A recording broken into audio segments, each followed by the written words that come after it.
Alrighty. Hello. Hi, everybody. Welcome to It's a Long Story. Place where we roll dice, we tell stories, and we create some freaking magic. Let's jump right in. A lot to do today. We are here with the Wreckless. Nav is not joining as they are in some heavy, I think, school stuff right now. But Clinton will be joining us a little bit later. So yeah, very excited. Very excited for the possibility of our friends coming a little closer together geographically. Could it be? Could it be? Could this be the session? Who knows? But yeah, we are here with the Wreckless. Everybody, take a look at your camera, wave, and say Happy New Howdy. Happy New Howdy. Happy New Howdy. Happy New Just Howdy. for you, Nav. Happy New Howdy. Just for Nav. Yeah, see how happy everybody was saying it? Happy and new and howdy.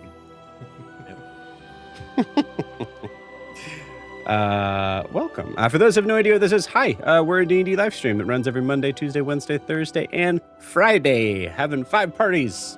It is many living, existing, and breathing for those that do in the same homebrew world, the wonderful, beautiful world of Astara. Announcements. Kind of a weird week this week. We will be off for Thursday and Friday. As Miranda and I will be in I always make a joke. I don't care what to say. We'll be in Virginia. We'll be in the woods of Virginia. Go ahead. You try to find us. I can't. Yeah, I know. I'm looking up. Yeah, look it up. Yep. Virginia's Yeah, you pretty can go big where and my has a lot of cousins woods in it. So give it a shot. There's one dude on the internet who probably could still figure that out. Yeah. Absolutely. Based off the tone Absolutely. of your voice and Yep. The tone of my voice? yeah, Tone of your voice, that's wild. I can tell by the tone of your voice that you're going to be in the northern part of Virginia, which narrows it down. The bugs are this big. Oh, man. I have tricked several people before on the idea of where I am from, so I'm pretty crafty with that. But who knows? Honestly, I welcome it. Fine, come hang out. I don't care. Whatever. If you dare. I have 3 dogs and they will scream. But yeah, so we'll be off for Thursday and Friday this week. So there'll actually only be 3 sessions this week. But we'll be back to normal following week. So everything will be back to normal. So yeah, excited about that. But that's it. I think that's all we got as far as anything else on the horizon. I think we're good there. So jumping right in, recently did get to converse once again with Jordan from our sponsor. So I'm very excited for some stuff that will be up and coming. And let's talk about it. But first and foremost, our sponsor of the year, which is Lorify. So big shout out to Lorify. They have been partnered with us since the beginning of the year. They're awesome. We're actually going to be working on possibly some stuff to be able to how would they put this in the kids speak? Some collaboration in some of the TikTok stuff and everything. So excited for that. Collab. Thank you. I had to That's think it. about it too. That's not creative. Come on. Come on, kids. So yeah, Jack. really I excited. blame Jack. Jack should know for us. Yeah, Jack. Come on. You're the one. Come on, trendsetter. They say blow out. So yeah, Lorify is an awesome resource that I use literally every day that I'm starting work. It's actually kind of the first thing that I do of kind of getting myself into work time is going through the Lorify stuff and making sure everything's good and sending it to all you beautiful players. So what it is you take the session that is recorded, whether that is in person. If you have an in-person game, you just have to hit record on a phone and just make sure it's good with everybody. That's cool. That's recorded. Always. Or you can take a session like this that's online, and you can plug that into Lorify to get a very clean, very precise session summary with everything that was talked about. And if you are in the controller seat for that, something that's been really new and interesting and fun for that, so you can actually adjust sort of the parameters of what you're getting back. If you need something that's just going to be sort of simple and like straight to the point, especially if you had a session of like mostly combat or whatever, then not a lot of lore stuff, not having to worry about that stuff. I always have our transcription setting to most expanded because we usually get into a lot of lore and a lot of RP stuff in our game. So, but yeah, so those are options there. They just introduced something they're kind of working on right now, which is a specific section for DM prep. So things for the DM to be able to look at and go, hey, I need to make sure I should probably have this down for the session tonight, which is awesome. It's very cool. I actually have a similar sort of version of that I did myself, but now Lorify does it all together. So very neat. So yeah, check it out. Go to lorify.ai to find out more information. Give it a shot. Give it a gander. You should sign up for it. There will one of the other things we talked about is we will be doing some sort of kind of special code thing for those that are watching from the channel. So if you want to wait a couple weeks, certainly can, or you can just do it now. It's pretty great. So it'll be worth it. So yeah, huge thank you to the team over at Lorify. We love you. Thank you. I disappeared. I'm gone. That's it. There we go. Great. Cool. Before we jump into tonight's session, we need to get a recap of where we left off with the party. And it would be Nav, but Nav's not here. So Dan, if you want to take it away again. Even when they're not here, I'm still saddled. It's just the gift keeps on giving, Nav, really.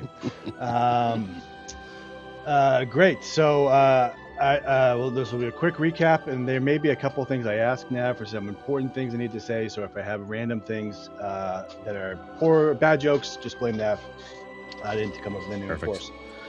Okay, so picking up last time on the Wreckless, a whole lot of things are going on.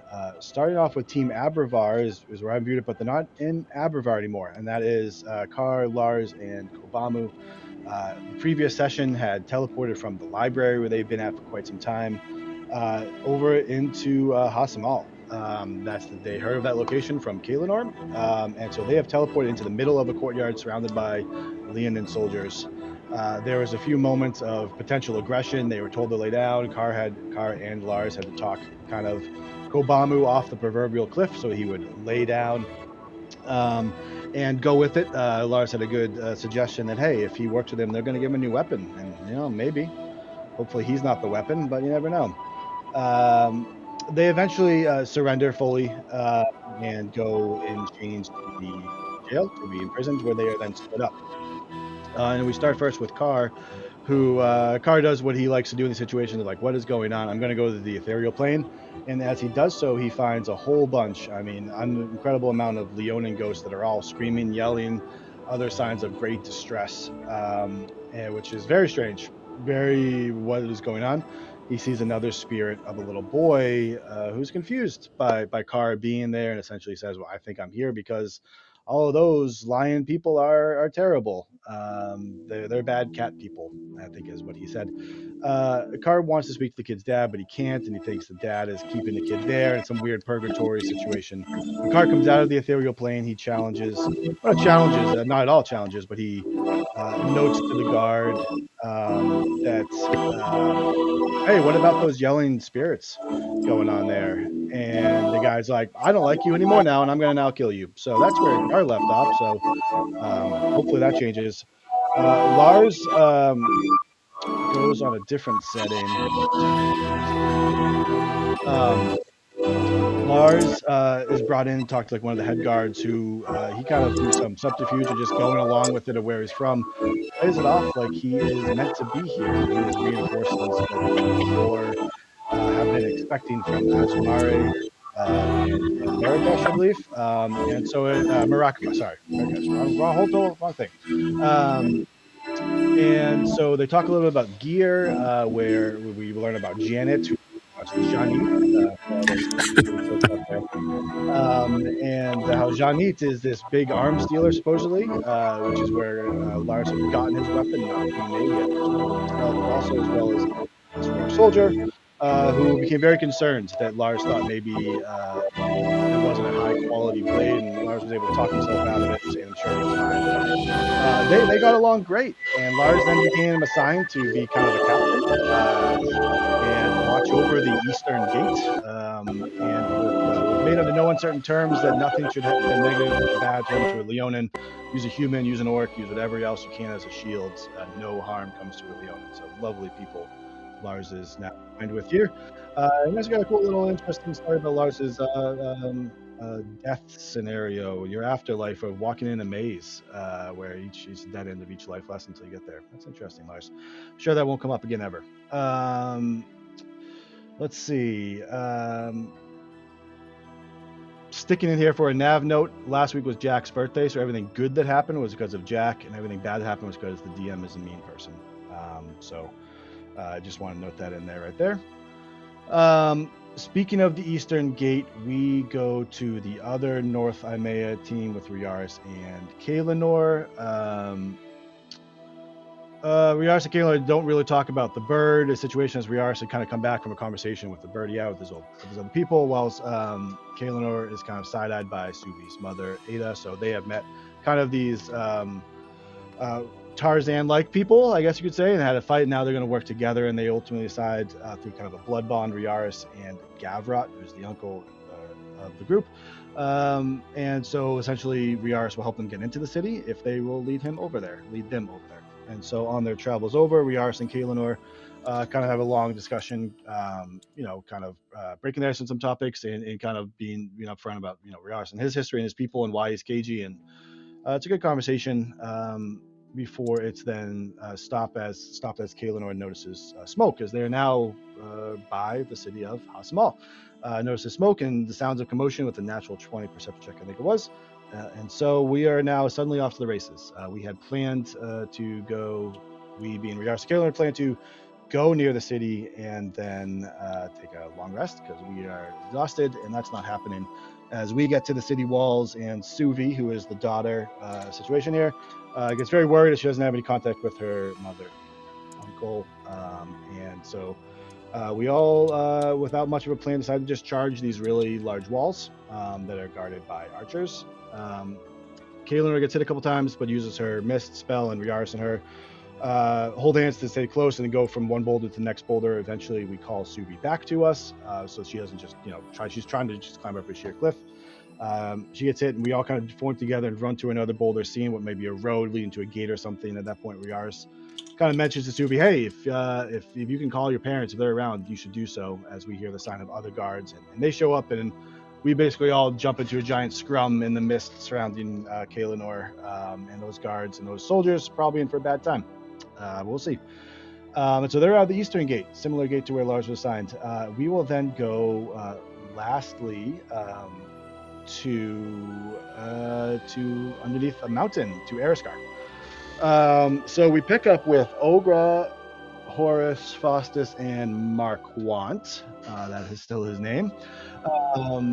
No foreshadowing involved at all.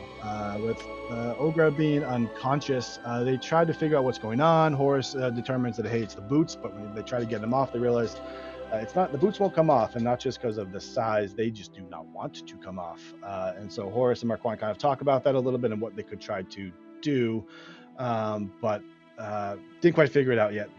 Before they wake Ogra up to see, like, hey, we need to walk and do something, they bind her, which ends up being a very smart decision, because she immediately gets up and starts kind of saying and asking stuff, to which Horus then says, "Oh man, what did that Merlin-like witch do to you?" referring to Kaelinor.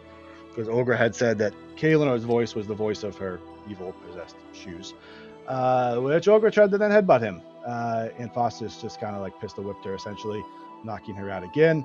It's like how are we supposed to now drag the largest party member through this tunnel of this? They figure out we just got to do it. Strap her up and start dragging her with Faustus ready to go to heal the many bumps and bruises and mini concussions Ogre will likely get on the trip.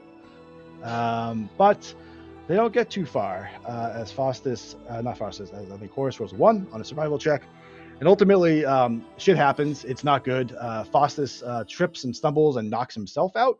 And Mirquant has just vanished. He's just dipped. He's not interested in being here. And so Horus is there with a terrible decision of like, I have 2 people that are unconscious.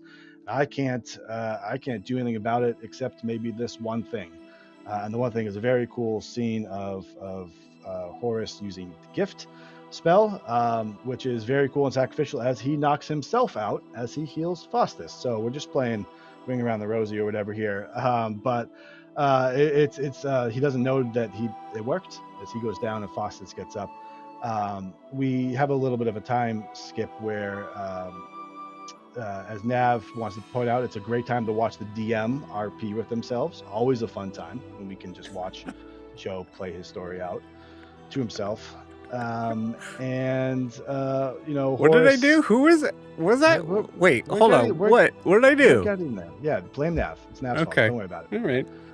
All right. You RP as yourself, as Horus and Ogra are not as yourself, to yourself. As Horus and Ogra are passed out, sort of conscious, not making noise.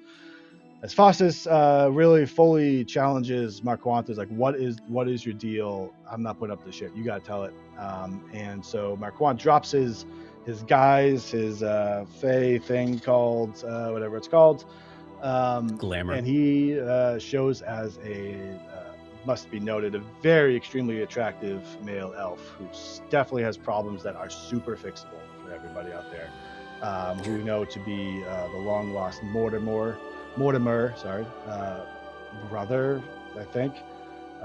Don't know who that is. I'm not going to tell you about it right now. You'll just have to watch a lot of episodes to figure that out. It's a big reveal. And that was the RP between yourself. And that's all I got. That's where we're at. We'll see what happens here. Beautiful. Awesome. Thank you, Dan. Appreciate it. I want to point out just real quick. I mean, I only had to RP that moment pretty much because both PCs either knocked themselves out or got knocked out. So,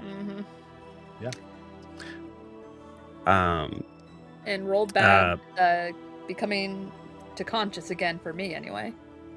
Yeah. Yep. That's true. Force actually. heard all that.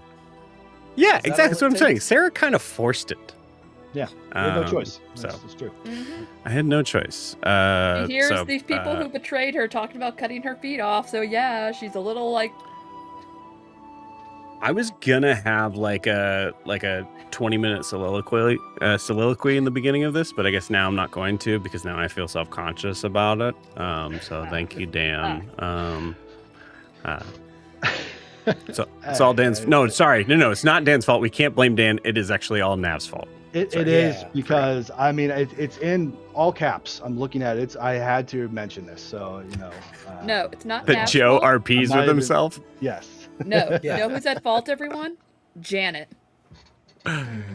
Freaking Janet. Unbelievable. No, you know, it's because Nav is at Academy.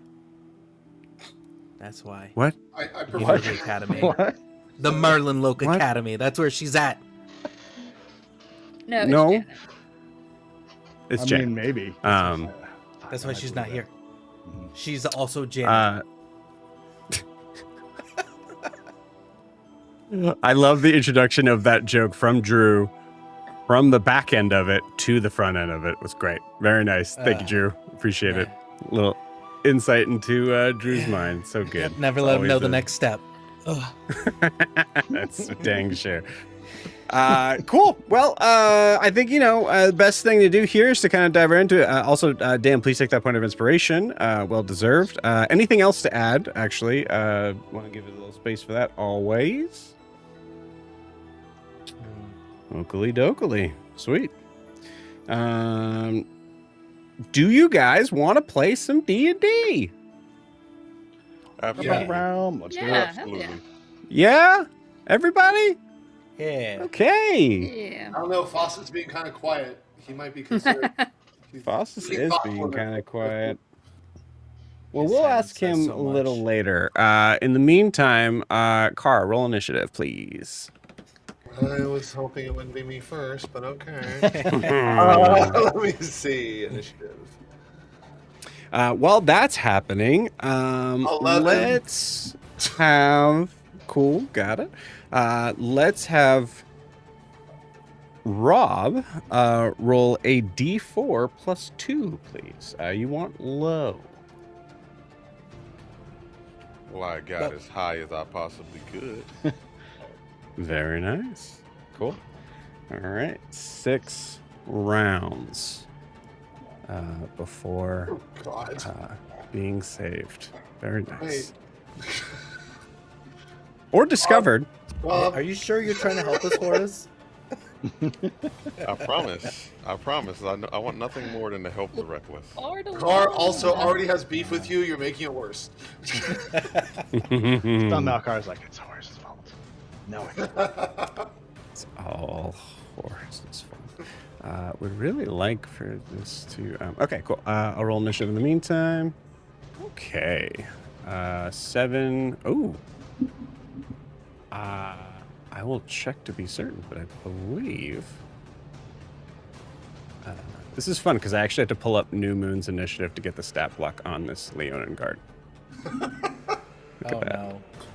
So that mean a Campaigns Deem all can just appear here and help Car because I know a Deem's abilities pretty well.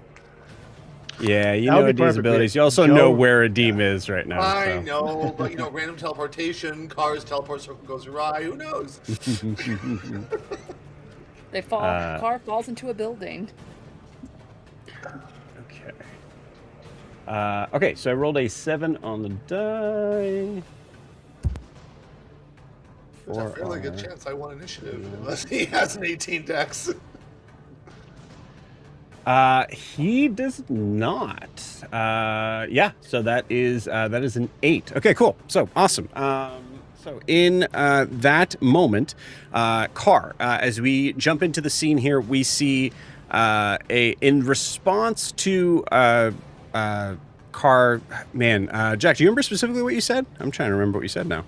I have to go back. It was something along the lines of. Oh, like, do you guys hear that screaming, or do you like? all the Do you hear the roaring? Do you hear all the he heard- roaring? Yeah, he's like, what's with all the roaring? Yes. Cool. Great. Yeah. So signifying that there is some connection that Car has recognized in whatever is affecting the etherealness on the other side, which may or may not be connected to the Leonin afterlife, which has been met in response by the guard for no reason, especially in Car's point of view. The two guards looking at each other, one of them going outside to keep watch, the other going in to sword drawn, coming towards Car. So that's where we are. I want to clarify. Didn't the guy go out? Did he go out after I said it or before I said it? So you said it. The guards looked at each other. One of them went outside. The other walked into your head. Got it. Cool. All right. So with that, Car, as you see this moment of like, fine, okay, great, awesome. The being unlocked and the door swinging open, but then all of a sudden just a shing coming out and a Leonin steadily walking towards you. Car, your manacles, as they were behind you, are not are unlocked at this moment here. They are unlocked, yes. You would have had plenty of time to do so with your freedom of movement. So. Oh no, I don't want to do it quite yet. Okay, all right, you got it. Yeah. Cool. He's not just full on attacking me. I have a moment to talk. You see him drawing his sword and walking towards you. It looks like you're gonna it looks violent. Okay. In that case, I will take 5 feet of my movement and release the manacles. Okay, you got it. Now, like I said, I was giving you that of like you would have had time to be able to kind of do that before. But if you want to be honest and say that Carr is going to do that on his turn, totally fine. Well, I didn't understand, so I'll take it. But can I do one other thing before this happens? Maybe. I want bonus action summon my mage hand. Basically, make my telekinesis work. No. No, but it is your turn. It is my turn. Okay. So on your turn, as you see sword drawn, you see the this large, probably about 6'4", 6'5" Leonin kind of moving into this this jail cell that is only really about. I would say it's only maybe like a 15 by 10 jail cell, very small. Okay. It is your turn, Carr. What would you like to do? I am going. Good God, I'm assuming he's taking up the entire. He is in the doorway, advancing towards you. All right. Jesus. I was thinking he was just going to bum rush me. I will. So my action is going to be dodge, since if he's in the doorway. Okay. Like that's my action, dodge. If he tries to do anything, but I will talk. I'll be like, and I'll keep my hands behind my back, even though the manacles are now I'm holding on to them rather than they're holding me. I'll just okay. To get out of it, I'll catch the chain and just keep my hands behind my back. And I am just gonna go. I'm trying to help. What? And is he gonna do any like?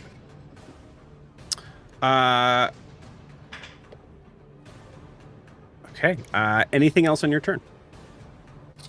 My action is dodge, so that's my action. Cool. My bonus action, I can telekinetically shove a creature I can see 30 feet of me, within 30 feet of me. That requires me to have. That's my telekinesis. Which way did the gate open? Oh, good question. It opened out. Towards him? Right? Yeah, that would make sense. Okay.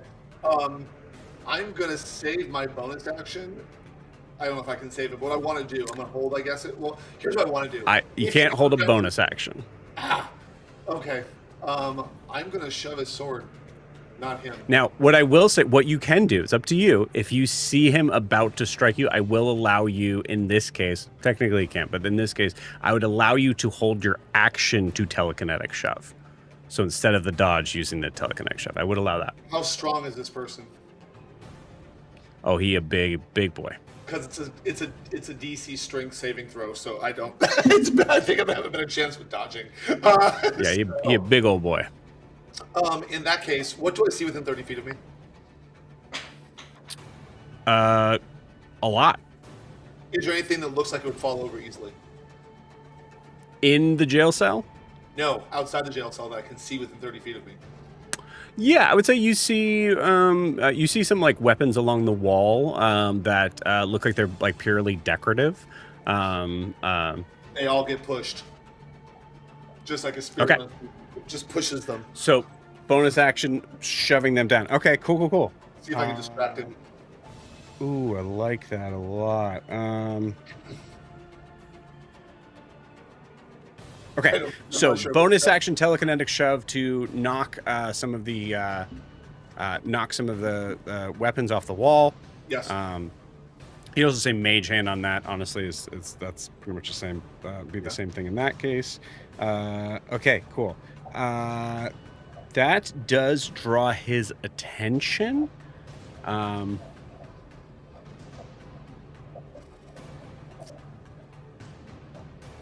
Do you do anything besides that? Besides the speaking?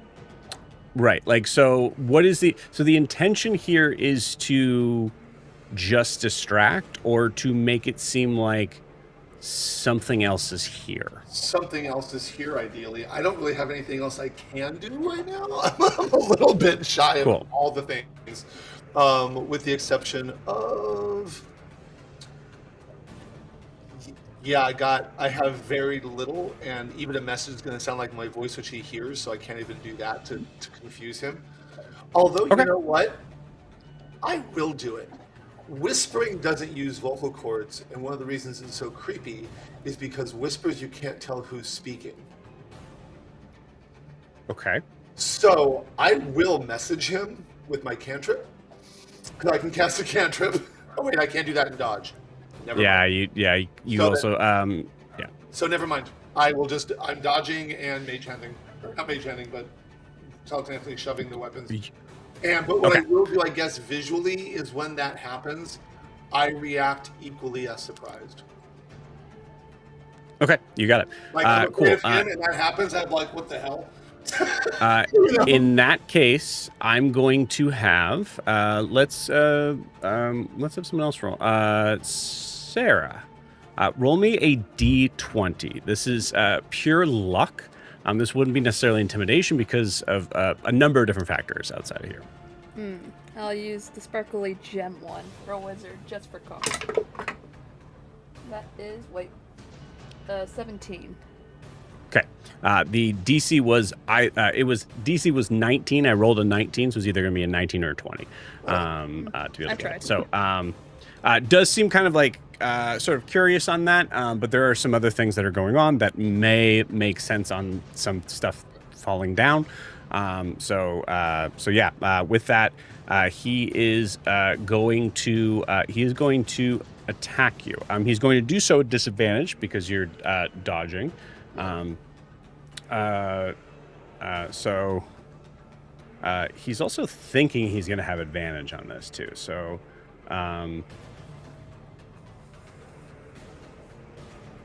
so I'm going to say the first attack on this is a straight. Oh, okay, never mind. What? I'll say before you say anything, I have a question for you. If I bring it out around front of me and hold it, can I get a bonus to my armor class? No. Then I'm not going to do that. I keep because that's going to be in that moment to be very clear. Like, oh, you do have your hands. Right. He thinks he has advantage because he looks like you don't have your hands.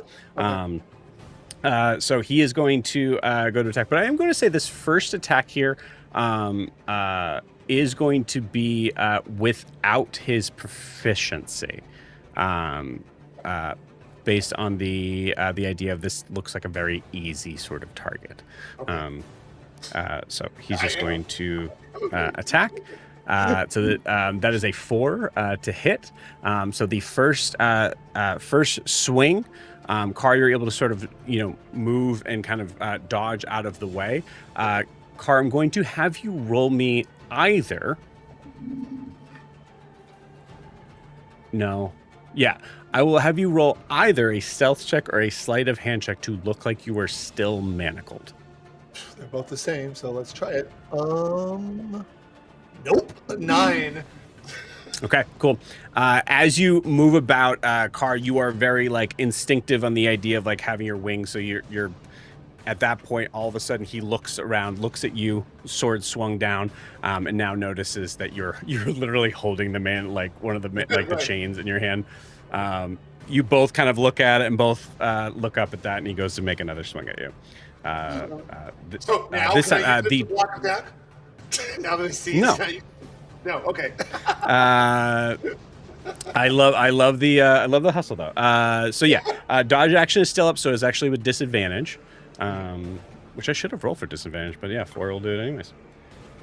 That's a 4 and a 3. Incredible, cool. I'm going to say in the positioning of this, for him to miss twice, Car, you could. Try to maneuver away from him on your turn through the jail door if you would like to. You would have an attack for opportunity on you normally, but it is your turn. Okay. I really want to get away from him. I don't like him. I wasn't doing anything wrong to him. I will try to maneuver around outside the gate, and yeah. Okay. You can disengage as an action, which would reduce opportunity attacks. Then I will do that. Or sorry, would make opportunity attack not happen. I didn't realize I could do that as an action. I've played a thief before, but never a non-thief. I guess I can do that. Interesting. Then my action will be disengage to move. You got it. Cool. Now that am I outside the gate?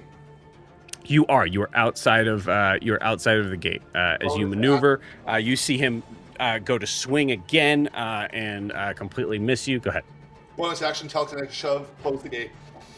You got it. You close the gate in. You see, I'm going to say, for the sake of the idea of the scene here, is because the gate would be like a locked sort of gate thing. But I'm going to say there's like a bar that kind of comes over. Okay. So he can lift the bar, but it's an action for him to do so to kind of get out. So you're able to at least kind of present a space for an action.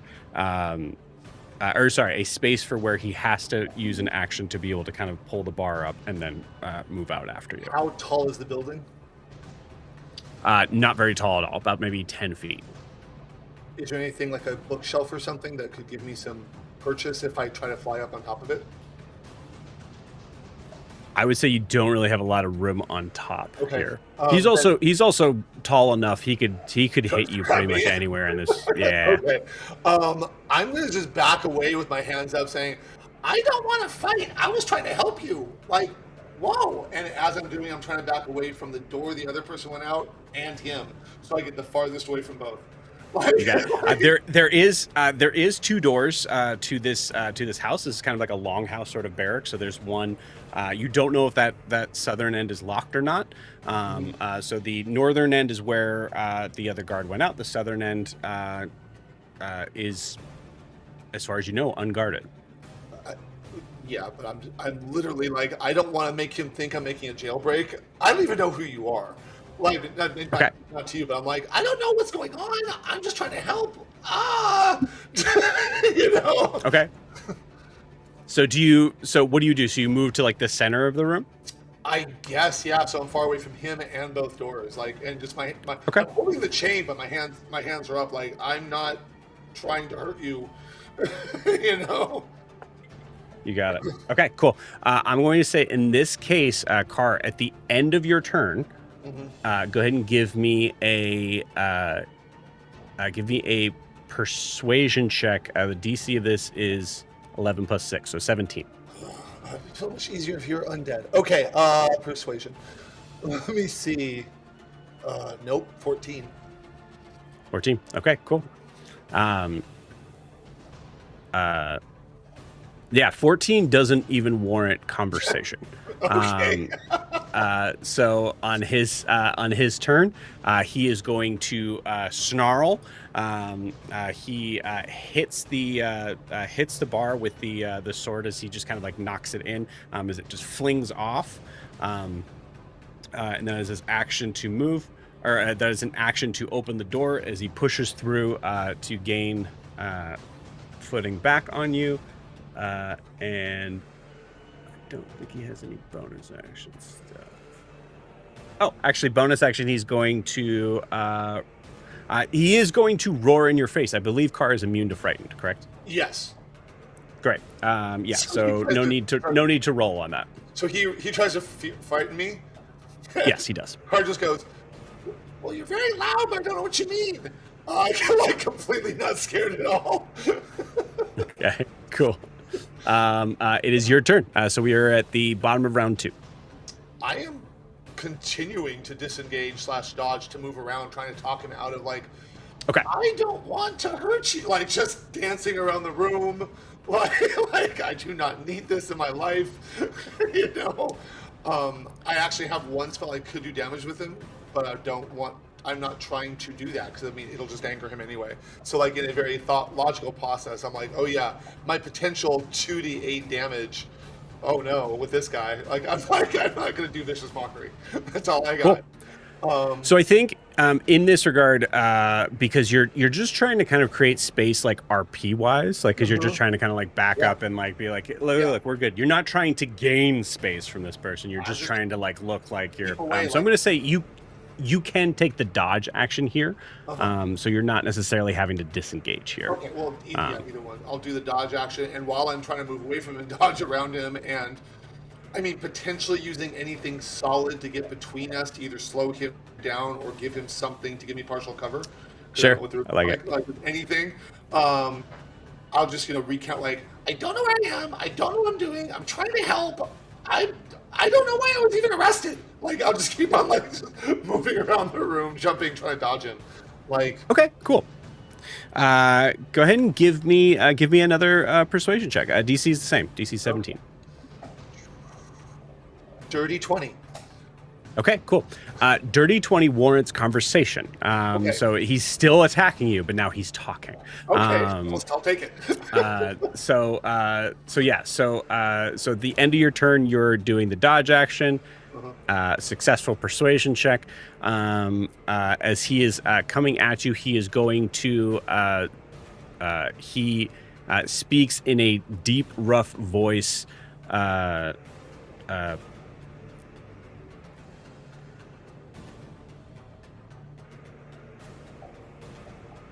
He says to you, I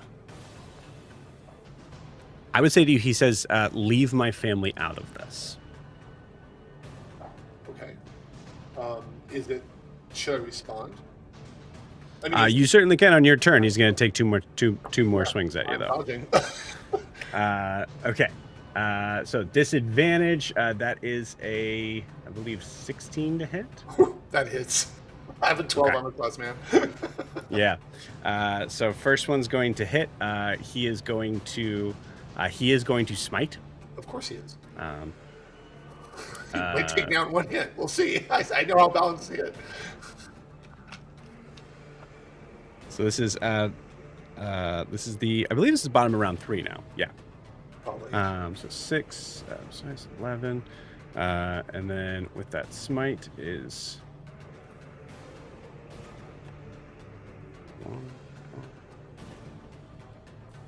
6 points of radiant damage.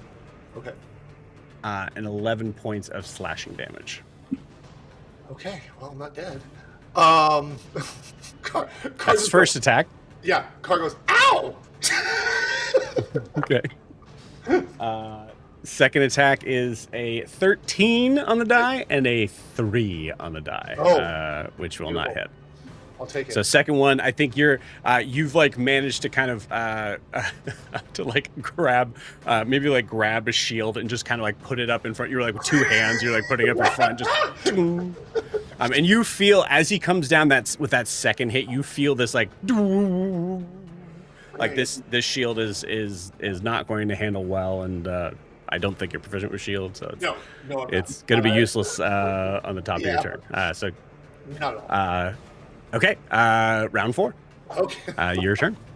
Okay, I will continue to dodge and try to put things between us. If I can get something between us that gives me partial cover of Helm Armor Class, let me know.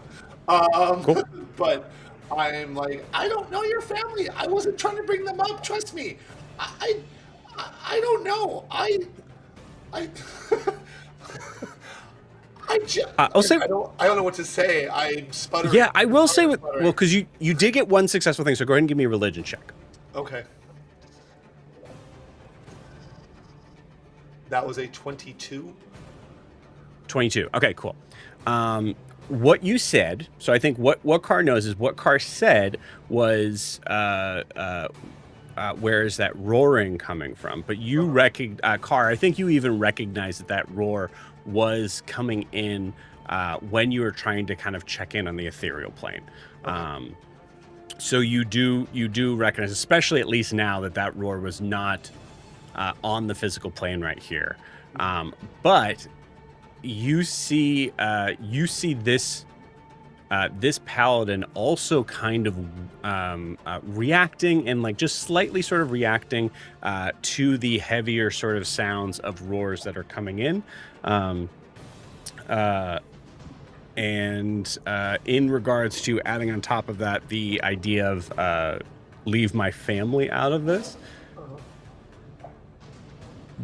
I think, Carr, you're able to surmise that that there is an assumption that their afterlife is 22. Yeah, I'd say that the assumption is their afterlife is a point of recent discussion, and he seems to be concerned about it.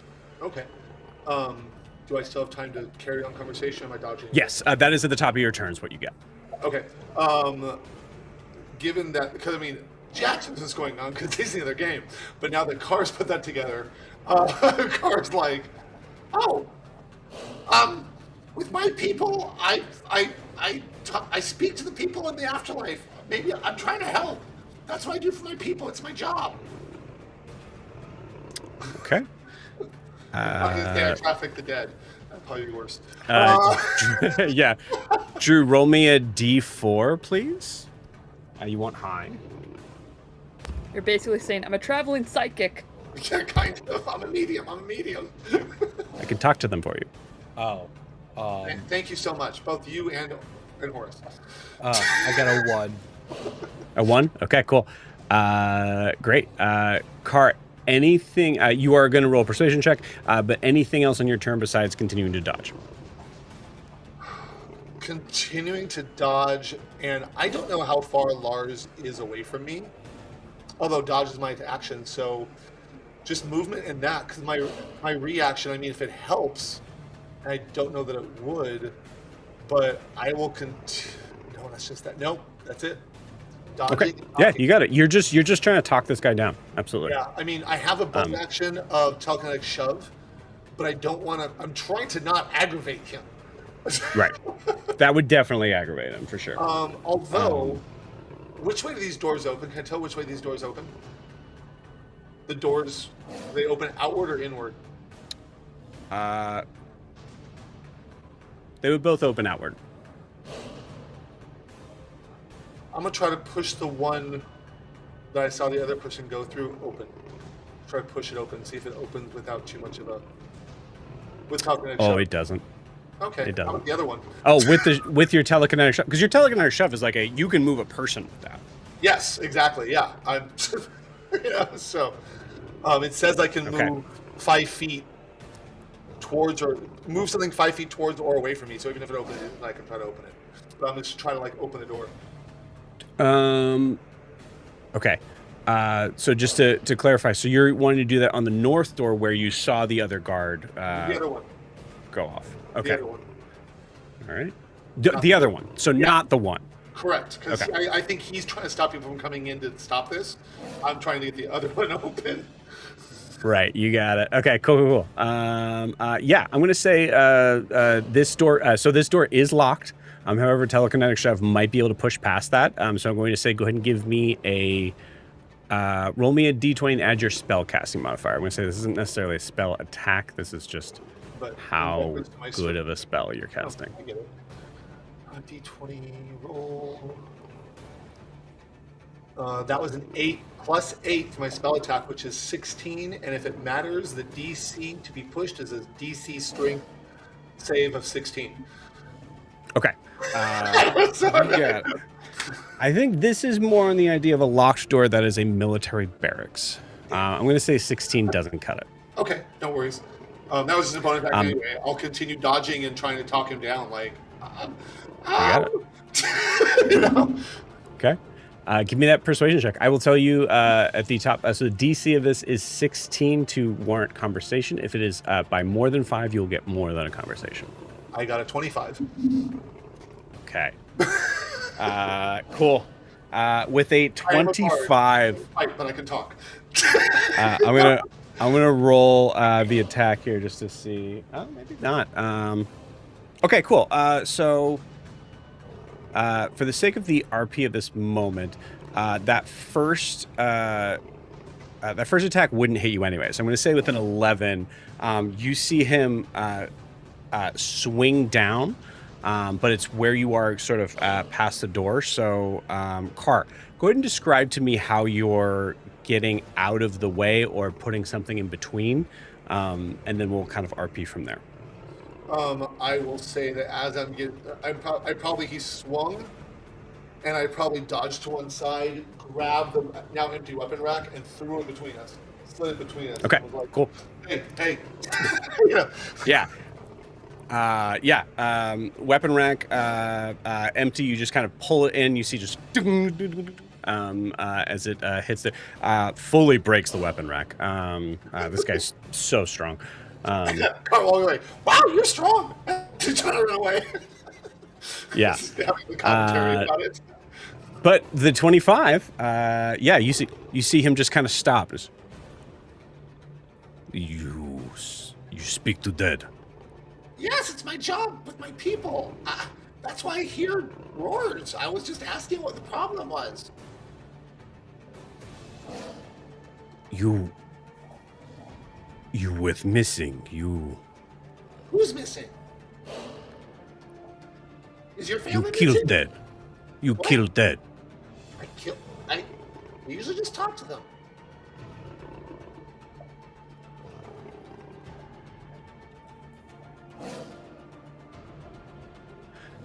Puts the sword up to you and goes, tell me why dead screaming. Is that what's going on? I don't know why they're screaming. I can try and find out though, but I really don't know what's going on. That's why I was asking you. I hear lots of roaring. I'm used to just having conversations. It was 11 or higher. That's an 11 on the die. Light pours in behind you, Carr, all of a sudden, as the door is unlocked and opened, and you see swinging out is the standing outside is the one of the commanders that had separated you all. As he is facing now behind you, as this guard clearly has a sword to your throat. Yeah. Cool. So you hear the guard, you hear the commander immediately start shouting things in Leonin. The guard immediately sheathes his sword, actually kneels at this moment in showing not necessarily respect with the idea of like I've done a bad thing.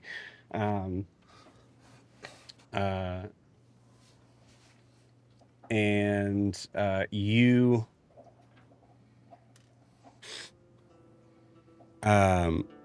this conversation kind of goes back on back and forth for a while. Carr, you are absolutely sort of like forcibly moved to a corner of the room. I walk. They don't have to force me if they direct. I just walk. Yep. It's like they're not raising weapons, so I'm like, okay. This commander is furious. Actually, I'm gonna roll to see how mad he is. Okay, that's a 4.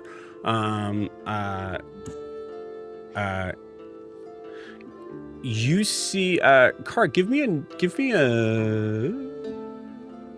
insight or nature. I'll take either one.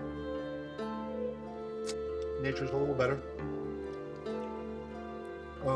13. 13. Okay, cool.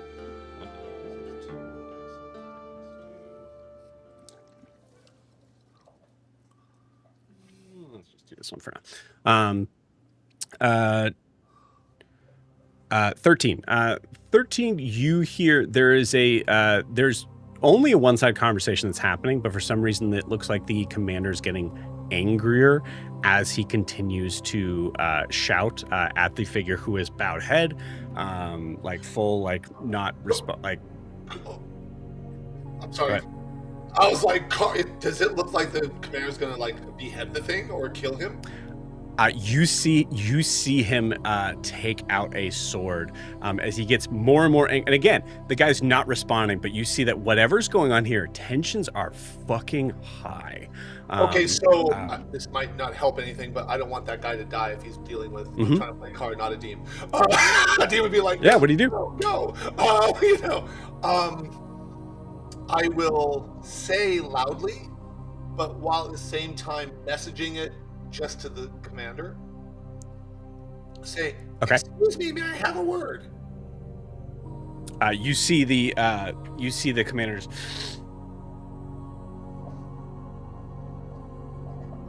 Hi. Can I speak with you before this happens?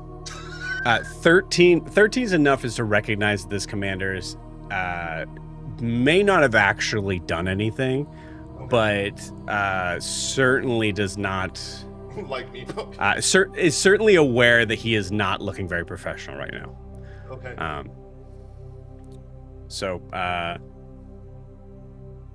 You see the commander sheathes his sword, kicks the Leonin guard over and tells him to like kind of points away and keeps shouting in Leonin. You see him immediately scramble, go, run. It's weird to see like a 6'5" guy just scramble and run, but like that's what you see. Just fully like in armor, just full, just yeah. And you see the commander turns towards you.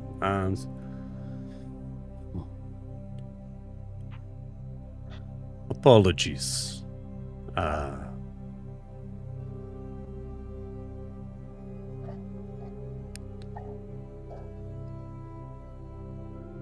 That is not a normal way for us to treat you mercenaries. Mercenary? It is, yes, your Larslan. Larslan let us know what you were here for. Larslan talked to you. I was going, oh shit, what did he say? Yeah. So. Don't be too hard on the gentleman. He's very strong. I may have said something that I unwittingly upset him, so it could be my fault. I'm sorry. He hits hard, though. Yes. Apologies. Come. You see him.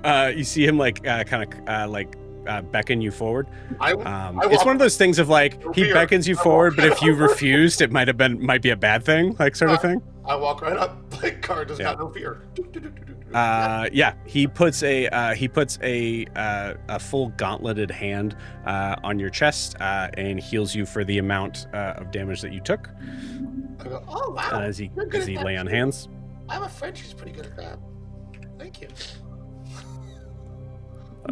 Thank you. We would appreciate any sort of conversation with any of your Azumarian brothers to be kept with nothing but would rather this altercation not be spread. Did I see Azumaria on the globe? Yeah. Okay, so I know what direction it's in. Yeah, you're pretty close. Yeah. Okay, yeah. So I will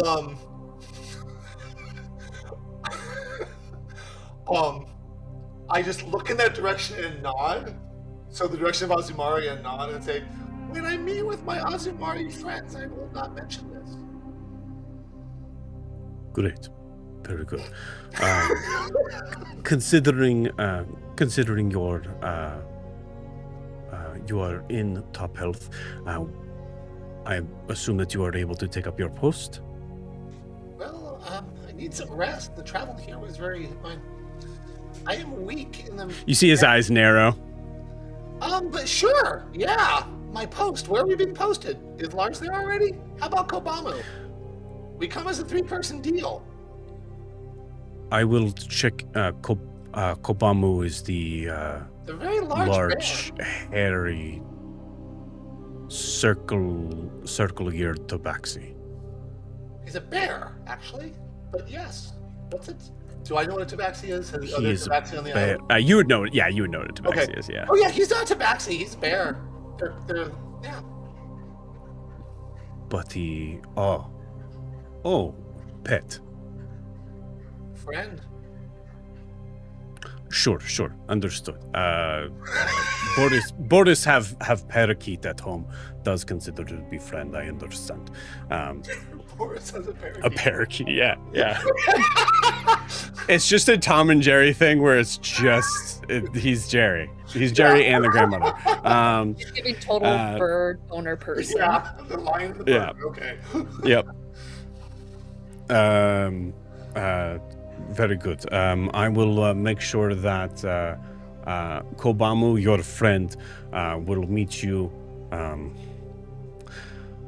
Come.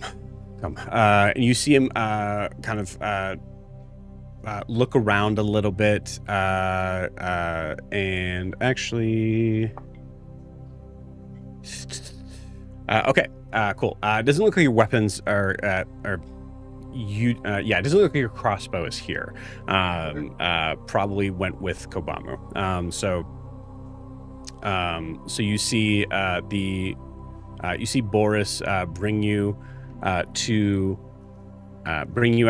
into the sun. As you see, there's once again a couple of other figures that are around that are a little confused. They heard some commotion sort of thing happening, but actually in this moment here, Car, give me a perception check. Also, as we leave the building, Car would say, I'm going to be better at my post with my equipment. But perception is... Yes.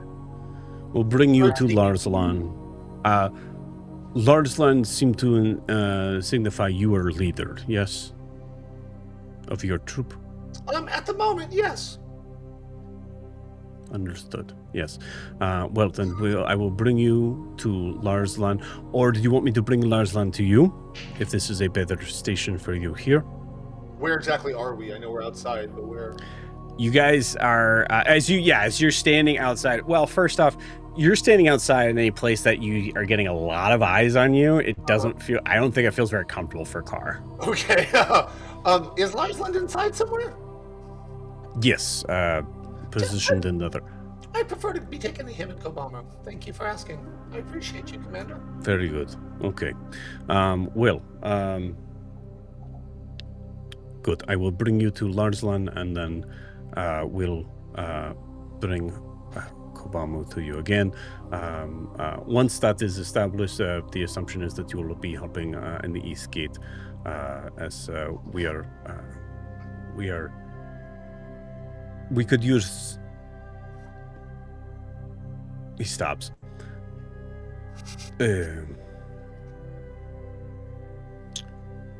Numbers are important. He walks away with that. He walks with you. That. Not saying I see. Okay.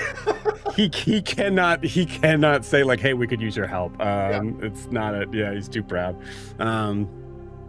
So yeah, he brings you to Larsland. I go, hello, Larsland. And I get close. I go, Larsland. Yeah.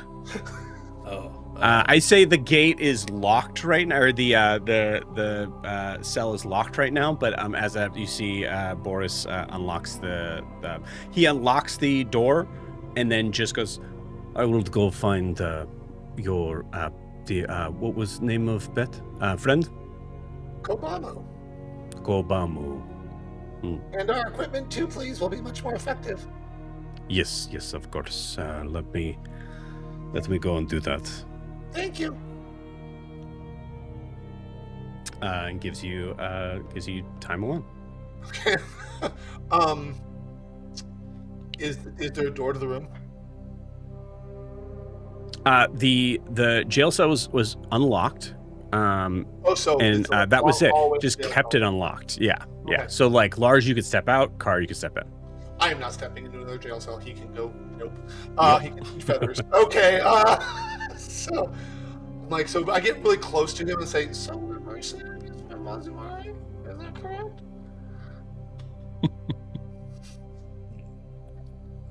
It's from the desert, and that's. I'm having trouble hearing you, Drew. You're not loud enough. Oh.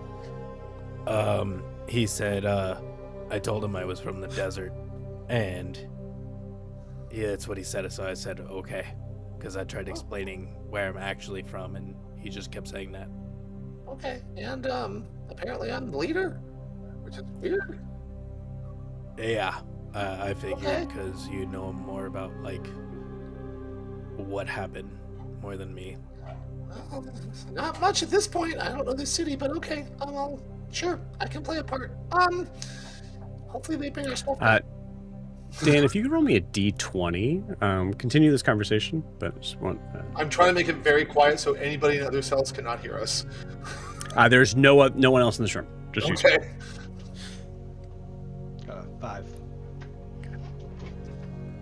All right. Well, it looks like we're going to be helping them on East Gate. Did you hear anything else about that? Anything more? And now at this point, when I say East Gate, I'll talk a little bit louder, like, so that way if they walk in, we're talking about the East Gate. Have you been given any more information about the East Gate?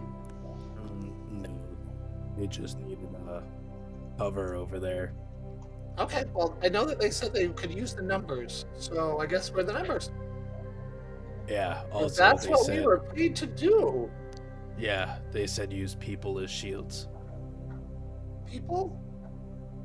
Yeah, like humans. He said no lion blood spilled. Well, between you and me, I'm going to make sure that no blood is spilled if I can help it. That's good with me. Okay. Are you? I don't even. I get quiet again. I don't even know what you can do except for shoot those sticks. What? I'm tapped out, buddy. Like, luckily the big guy healed me after his friend tried to kill me. But there's something fishy around here. The seems like the afterlife is all out of whack. Their afterlife is broken here. And it wasn't like that where we were before, so it's gotta be localized. Yeah. I don't know. It's really weird around here. Okay, well, don't bring up their dead, because it almost got me killed. Oh. Well, he's gonna get Kobamu and our stuff, so we'll just be alright to go to the east gate and then go from there. We'll see. I mean, okay, yeah, I mean, I guess we don't really... I can probably... I don't know. Yeah, let's go help at the East Gate. And I'll do the air quotes. Okay. So, Car, does Boris know your name? Boris. The commander you were talking to. Right. He didn't ask for it. He didn't ask for it. Oh, but Lars, I think you said Car. And also, Yeah. I think when we first got surrounded, I was like, "Hi, I'm Carr." So I think I did say it. That's right. No, I think Larsland helped out a ton here because I believe Boris was like, "What kind of name is Car?" I believe. Yeah. That is very useful. Okay, cool. Dan, I'd like you to roll me another d20 then. So we'll say this is advantage. First one was a 5, which is not good. Let's go Yahtzee. With advantage, you're saying? Yes, I wanna that was the advantage. So that was the higher one. That was advantage. I got an 8. Okay. Oh my god. Okay. We're all really not helping you here. Right? Okay. Your juju rolls is coming into on our side. He left it open. What door did Boris leave through? North. I go north. I start walking towards. I mean, we're working for them now. I'm gonna head the way he headed. Okay. Cool. You got it. So you guys open the door. You're now back out into the courtyard area. Both Car and Lars go to give me a perception check. Oops. Oh, nat 20 for a 23. There we go. I got a 15. You hear from a third building that looks very similar. That it's on the kind of like north end of this courtyard area. You hear a bunch of roars. One of which you recognize as Kobamu. Things are not going well over there. I start walking in that direction. Yeah, you got it. Yeah, I would say you guys can kind of like run in and bust in if you want to. Like, yeah, with purpose. Like, Cool. No, Yeah. you are not hurting my friend. Well, so that's the funny thing. Talking about hurting is interesting. So you bust in, and there is walk in hurriedly. You see there is 5 Leonin guards, all with halberds out in the middle of this room that is not particularly very big. I'll say one of them has a halberd and his sword out, and like kind of like trying to kind of keep sort of space. All 5 are pointed at Kobamu. You see Kobamu has blood on his hands. And I'll say Lars, Lars, give me a perception check. 10. 10? Okay, cool. Yeah, you see, I mean, this scene in the middle of the room is clear. You see one of the figures that, one of the, what did I say, 5? One of the 5 that are here is Boris. And you see Kobamu is full feral. I will. Oh, go ahead. Go ahead, Lord. I was gonna say, first thing I'm gonna do is I'm just gonna crack my tail like a whip to make some noise to like get the attention. Okay, give me. I'm gonna say that's not enough to get attention. These guys are roaring at each other. I will speak calmly, but using it as a message right into Boris's head. What exactly is going on here? Okay, cool. You see Boris just shout out at you in common. You tell me. Well, I see some people who were not treating me very well, not treating my friend very well. Come your pet or we will kill it. He's not a pet. So you see Kobamu is making like swipes, like the fact that they're all able to hold him back, like this is seconds. Yeah, away from turning very bad. Between the Leonin to Kobamu. Okay, cool. And like the Leonin mean nothing to me. Wow, 2 and a 1. Okay, cool. You see some of the guards like go to like try to kind of like push you back, but you see Boris just yell out no. And Kobamu, I rolled a 2 and a 1. Kobamu's gonna take a swing at you. Okay. That's a crit. I dodge. I have an action. I didn't say you did. You have a reaction. Hold on. Yeah, I think the only thing you could maybe silvery barbs this, but I don't have spell slots. I can't survive. Okay. So this is, yeah, okay. This is gonna be a nasty hit. Okay. And he hits me. All right. That is one way to end this. So 12, 17, 19.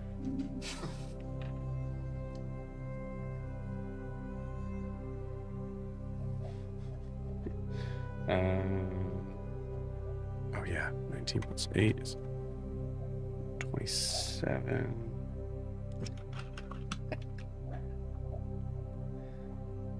Just seeing Jack's face while he's yelling out numbers. Kobamu could drop. That is 35 points of damage. Okay. Car's still standing, but he's not looking well. Yeah. Car just.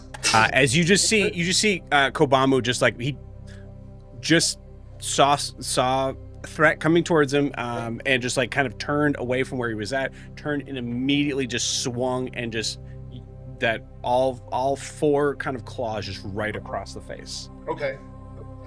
Probably knocks my. Oh, he doesn't. Sorry, I'll change that damage. This is what happens, but I'll change that damage. He doesn't have his sword. That's not his sword. Oh. He's got his claws, so that's going to be a difference. True. I'll take it. Sorry. And I will take that difference. Oh, you know what? That's only a difference of 6 plus, so 7. Subtract 7 from that attack. 28. Yeah. Got it. Okay, so it still hurt a lot.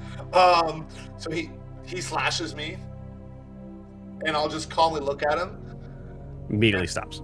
Right, and I'll just quietly say, I thought that would be how you reacted the first time we met. And I kind of, with a kindness in my voice. And I walk up closer to him and say, are you okay?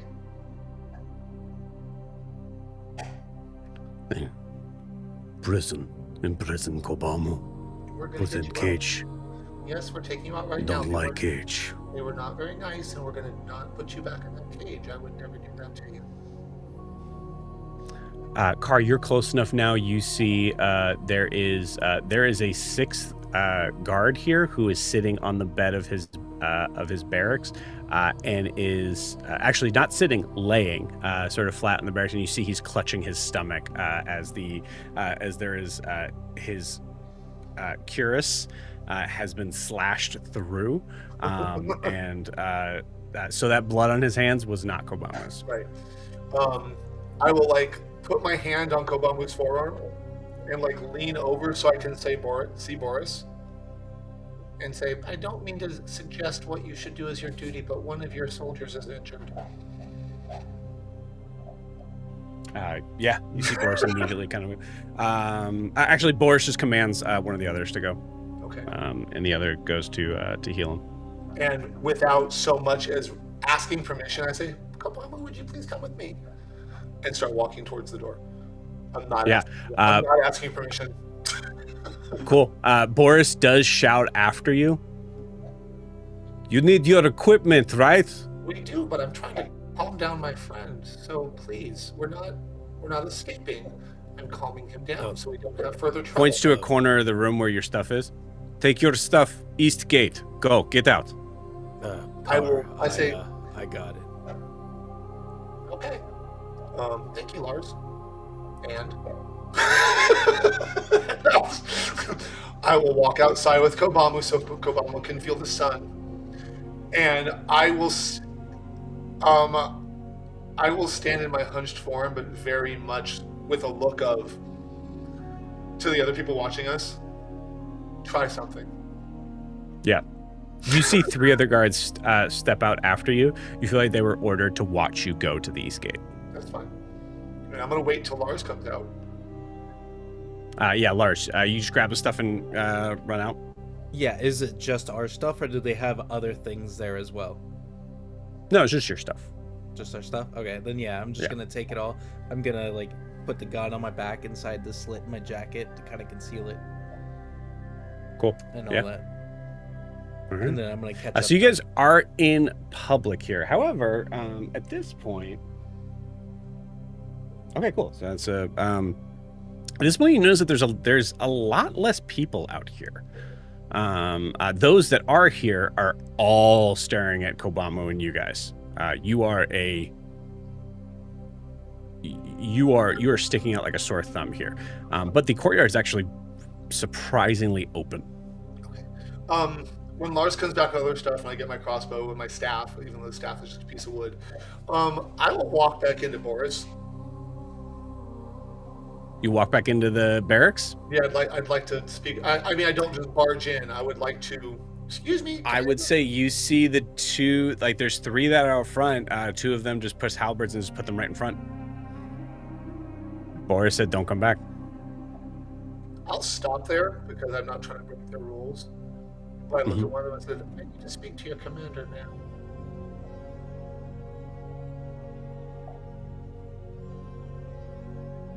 Would you please bring him outside if I can't go in? The 2 of them look very confused at this. Third one just kind of shakes his head and just goes inside. That's enough. Boris comes out. He's seething. He's mad. I'm sure. I'll say, thank you for stepping outside, Commander. May I speak to you without your guards? I don't think I can hurt you. Nor would I want to. I believe your station has been made very clear. When he says that, I stand to my full height. And I say, my position has been made clear to me, but you know nothing about my station. I would like to speak with you, Commander. I have important news for you. Do you want this to be intimidation? No. Okay. It's more persuasion, like I have important information for him. Yeah.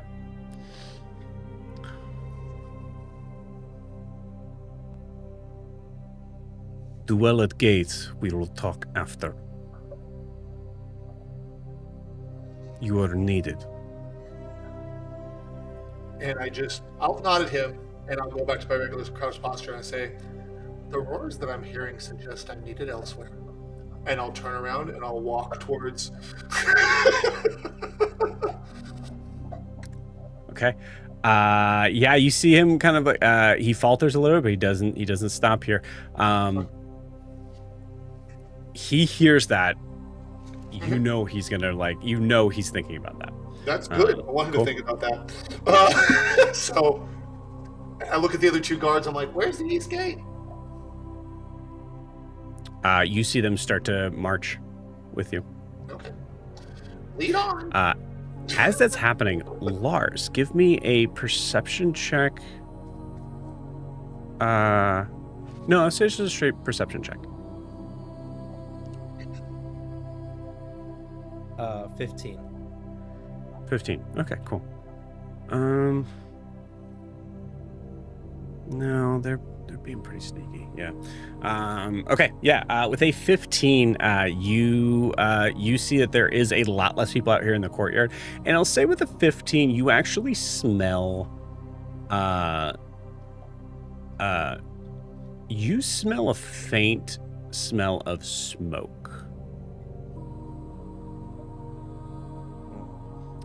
As Carr finishes this conversation, you see the Leonin guards are kind of marching basically to make sure that you guys are going to your post.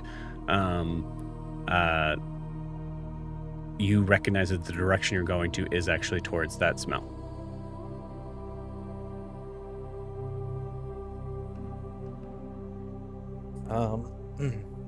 I'm just gonna lean into Carr and whisper to him, like, do you smell smoke? Like campfire, but like a big smoke. Do I smell smoke? Give me a perception check.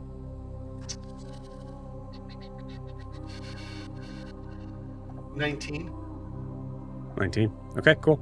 With a 19, yes, you smell smoke, and it sounds like it's pretty far off. It's gonna be kind of it's a little bit of a ways to get all the way to the east gate, but you hear there's not much to, I would say, carrying throughout here. In this very moment here, you smell smoke, and as you guys are moving from where you are towards the east gate, you are starting to hear about a quarter mile off, you hear the clashing of steel, and you see the soldiers start to run past you. Towards the gate? Towards the east gate, yep. The soldiers that were watching us. The assumption is towards the gate. You still don't see it yet, but yeah. Okay. They leave you and run in that direction. Okay. Lars, I'm not leaving you. Kobama, I'm not leaving you. Give me one moment. And I take to the sky just to see if I can see what's going on. Okay, cool. Yeah, Carr takes to the sky. You see, as soon as Carr takes to the sky, Lars, you see that Kobamu is in a significantly more, nervous is a weird word, I would say agitated state as soon as Carr leaves. As you guys are now kind of walking down this very large sort of street, which also I would say there's a lot to sort of see on either side here, most of which is massive sort of stone buildings, some of which are like spiraling towers. But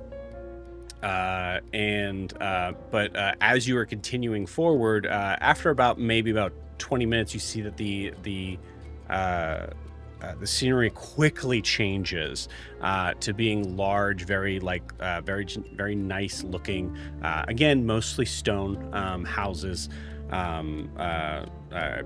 buildings, things like that.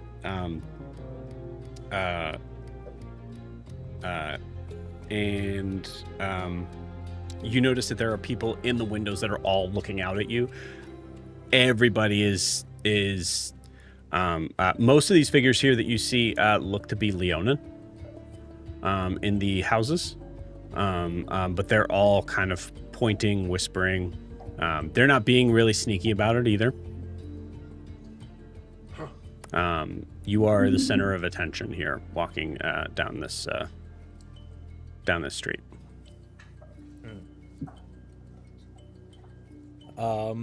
And Does Kobamu seem like his attention's towards any of this going on? Yeah, like I said, like he seems agitated, so he knows he's kind of being watched, and you can tell he doesn't like it. He doesn't like this attention here. This is new and strange to him, and he's not doing great. All right. I'm gonna take my tail, pat it on his shoulder, and just tell him, "Car will be back soon." Then we'll go to the east gate and say we see something, and then make a break for it. I just like whisper it to him. Kobamu smells smoke. I smell it too. Smell fire. Yeah. Don't like this place with these big furry men. Don't worry. We'll get out of here as soon as we can. Like hobgoblin, but furrier. Would you say Loa though? Like Loa? Like a hobgoblin. But is that Loa? Yeah, Wouldn't he say like Loa. Yeah, Yeah, like Loa. like He Loa. would say Loa. Yeah. Yeah. Yeah, I think we both say furry at the same time. Yeah. Why we Totally. both are furry. Cool. So, Car, as you take to the sky, looking up, you see also a lot of people on the in the houses. I would say nobody's on the street actually right here, but a lot of people in the houses actually are like kind of like leaning out of their windows and looking sort of straight up. And Car, as you take to the skies, we're going to pause you there. Perfect. Riaris, you are not that far off, in the middle of a full full match between 3 Leonin guards that have met outside of the castle walls here. As you are in the midst of a heated battle, it is you, Kaelinor, and Gavrat, Edda, and Suvi. Go ahead and give me a perception check as you are in the midst of... Oh, actually, we'll find out exactly what you're doing here in a minute. 18. 18. Okay, cool. With an 18, you are noticing one. You are at the corner of whatever this sort of this large fortification wall is, but you also see that the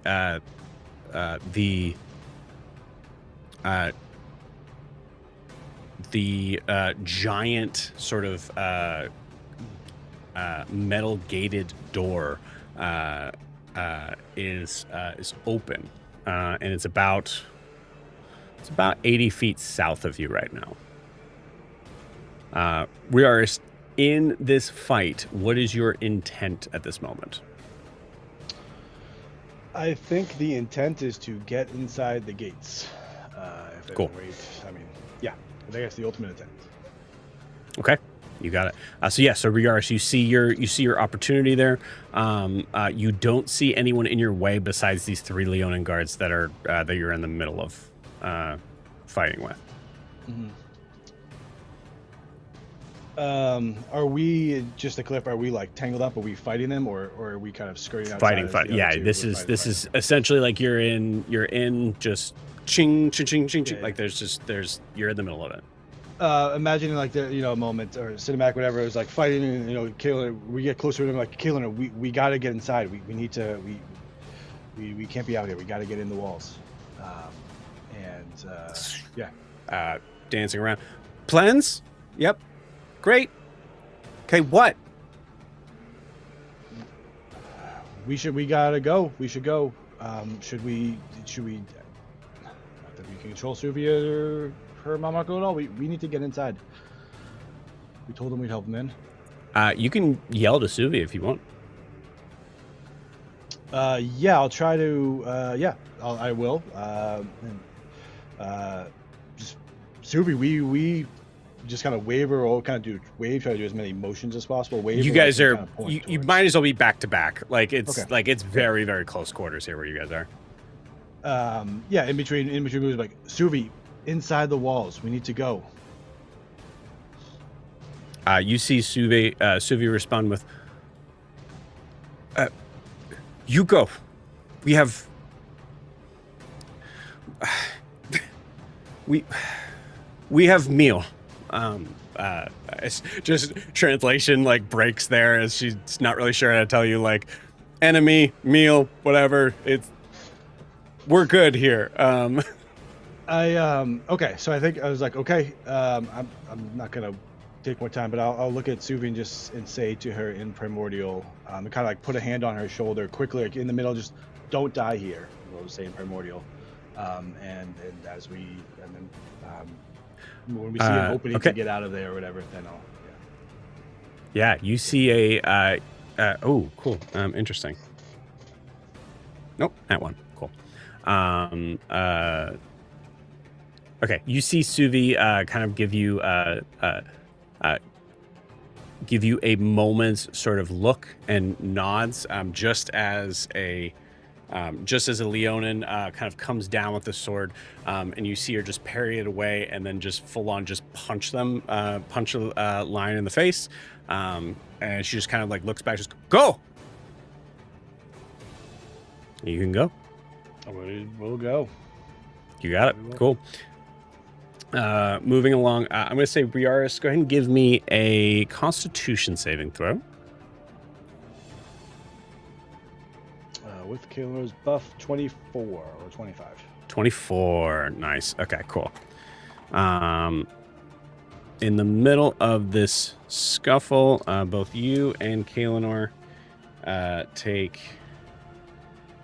Wow, that's low. Okay, cool.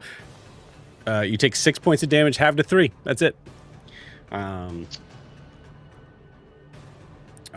As you are able to kind of maneuver out of the scuffle and go running headlong into the gates.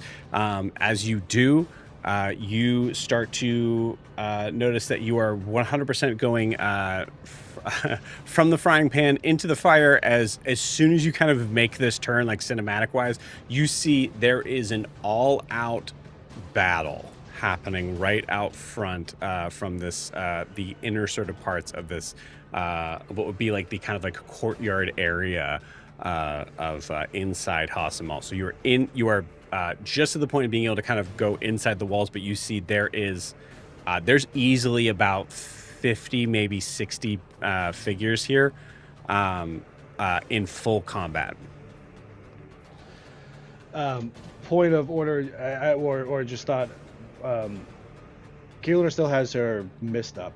I think maybe we would drop it as we get to the walls to be less conspicuous. So now yep, that makes sense. Well.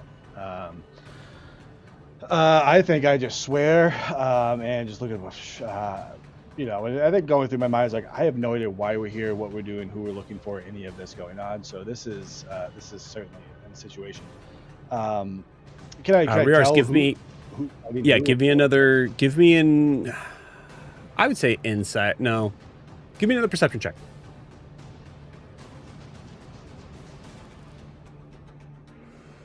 14. 14. Okay, cool. 14 is enough to notice that there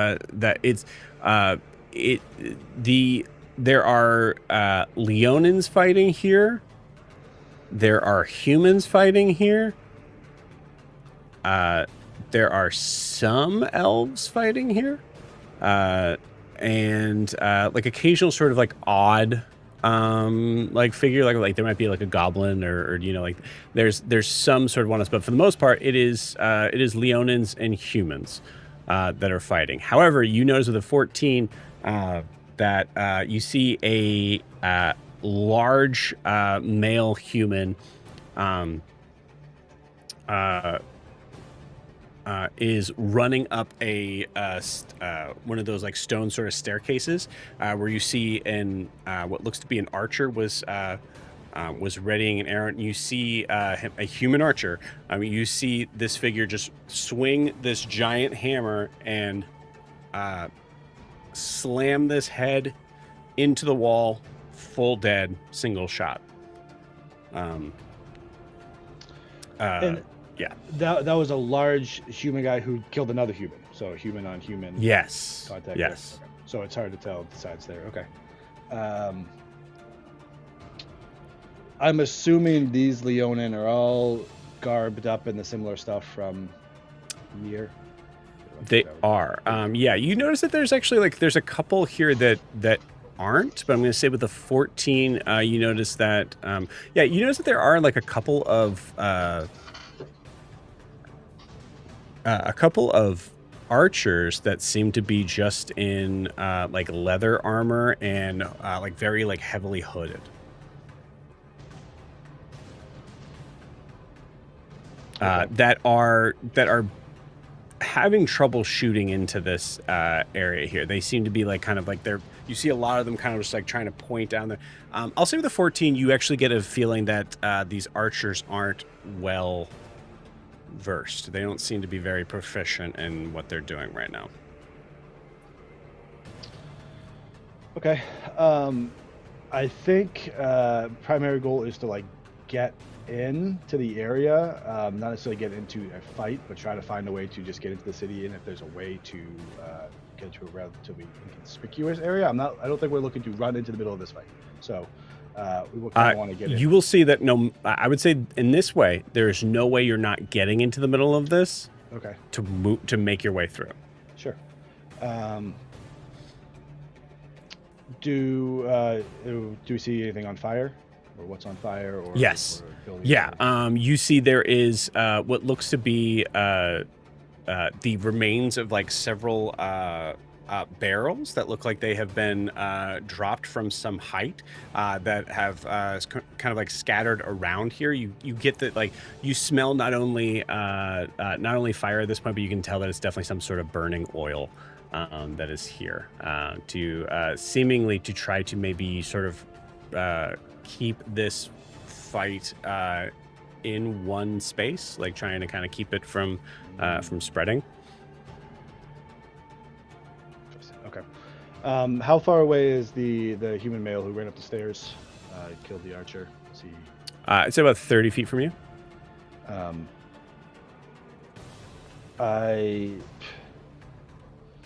I think I'd look to Kayla and be like, well, I think we got to pick a side. I think we know what side we're on. We should try to get up on the walls or something and kind of point towards the stairwell where he just ran up. Okay, you got it. As you go running up.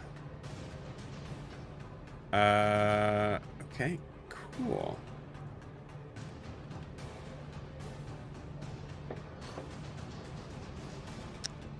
You see this figure immediately turn around and raise its hammer at you.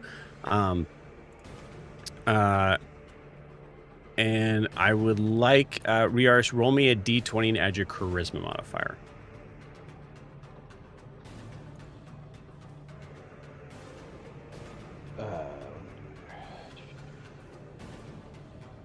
Yep, that's an 8. Okay.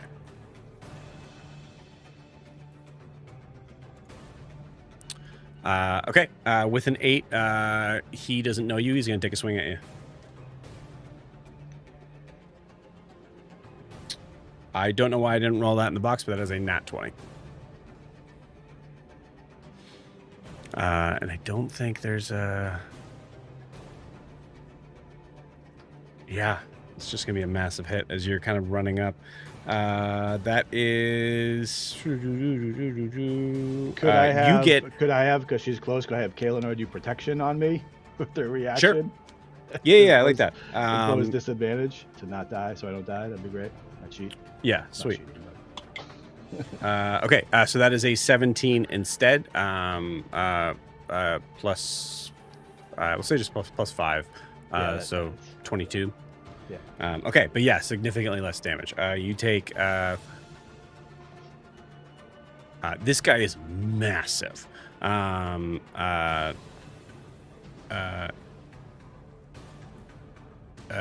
That is 14 points of bludgeoning damage. As you now see that this figure is, even though everything about him sort of like looks human, you think there's a possibility that he might be half elf. His everything about his build is just large and muscular. But you see pointed ears. You also notice that he's not wearing any armor. Very sort of barbarian sort of look as he just takes a swing at you, and you see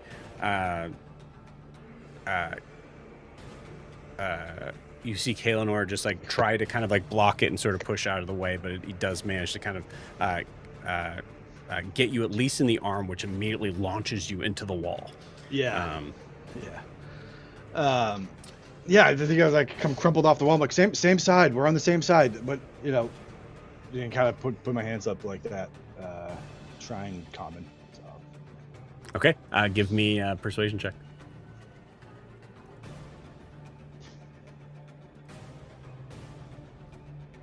$12. You can use an inspiration if you want. Yeah, I mean, why not? I don't want to get hit again. Let's give it a try. That's even worse. Is it even worse? Yeah, another 9. Okay. Yeah, with a 12, we'll say you see this figure just go, how do I know? If you dodge this, then maybe I'll let you go. And you see him swing and then tries to connect with you one more time. I'll say with this one, Riars, I would allow you to take the dodge action here. Like I was going to like ask if I could. Yeah, for sure. Yep. Oh, man. 21. Yeah, it still is. Okay. 5. That is another 7 points of bludgeoning damage. Roll me a d20 for Kaelinor. 16. 16. Nice. Cool. They 16. You see Kaelinor just like yells at like, fuck this. And she just moves around you, grabs a dagger, and then positions it behind the figure's throat. As he's like gonna like go again. She goes, drop it. We're in middle of battle. Okay, all right. Go. Kill archers. They go like spit up a little blood, try to like not show it, whip it. Right, thanks for that. Let me know when we're gonna start next time. Okay, and run past them and go kill archers. Get the fuck away from this guy. You come find me after battle. Okay. Riars, you go running up to the archers that are up here. You notice that as you get closer, you see that some of them that you thought were Leonin, you see instead are wearing wooden masks. Okay. So you see as they come up, human-sized, perhaps. They are very much of smaller, of human size. As you see one kind of points it towards you, but you can see you can't see anything in the face because it's just a wooden mask. But you can see, given your martial training, actually, you'd see like you can see an untrained archer. Yep, it's a line ready to crack. I'll give you one chance to put your bows down and run. I'm not gonna ask a second. What side are you? Are you Azumari? I'm going to take my lance and I'm just gonna throw it at the first one in front. Okay, you got it. Yeah, go ahead and roll me an attack. I'm gonna say you have advantage. Jesus Christ. 15? 15 hits. Oh man, it's a miracle. I'm gonna do 6 damage, and then I would like to then use the seismic impact. When you hit a creature with your Earthshaker lance, you can cause the ground around it to tremble. So creatures within 10 foot have to make a DC 15 dex save. Okay, nice. All right, yeah, that's a fail. So From both of Whatever them, else actually. we got. So there's two that are within that space there. As you see them both kind of move and shake as they get knocked prone. Is that what it is? Yeah. Okay, cool. You see at this point... Yeah, I'll just like hold my hand out again as the lance just kind of pops back in my hand and just kind of, ready, just look at him sternly. Yeah. As using magic, you see you hear a sound from above the din here. You have to kind of take a second to sort of like figure out exactly, but you see that this figure. The only reason why you can see her is because she's been attributing space around her pretty well. As you see a small female dwarf who has a giant, also has a giant warhammer. And she sees that the crumbling, that use of magic, and she just yells at, "Hey! Fuck! Okay, they got magic now. Stay right there." Who are you? And you hear it's like a threat of like, "Stay right there, so I can come kill you." Is what you get. You see the other figure of the bigger man just go, do your thing. I can handle little dwarf.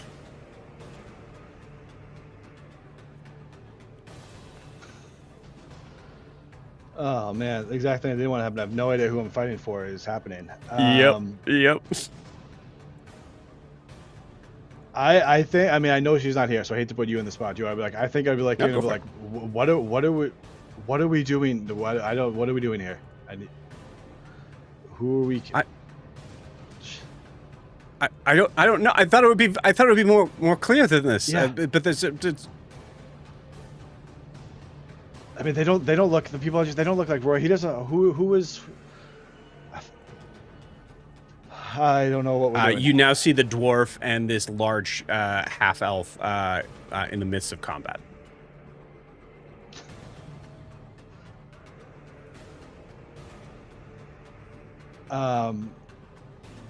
Can I run up to one of the archers that had fallen over or something? Can I run towards them? Yeah. The one that's the one like you hit with it like for 6 points is severely hurt.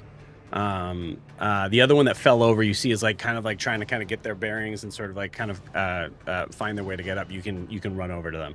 I'll just run over and be like, who do you belong to? What order? Who do you fight for?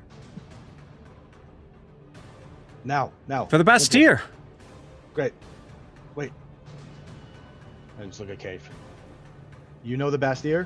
Where is he? You'll have to kill me first. No. God. I don't have any healing spells left. So I don't want to use on this guy. Somewhere Adim is shaking his head. There's a point where Adim is just like, I specifically told you if there were people that you didn't know that you were fighting and they said that they were also looking for the Bastille. Yep. No, I don't. We're here to help. We don't know where we're going. Bastille. Friends told us to come here to help. Sorry, I did that. I would heal you, but I can't. I got a couple of bandages or something. Where?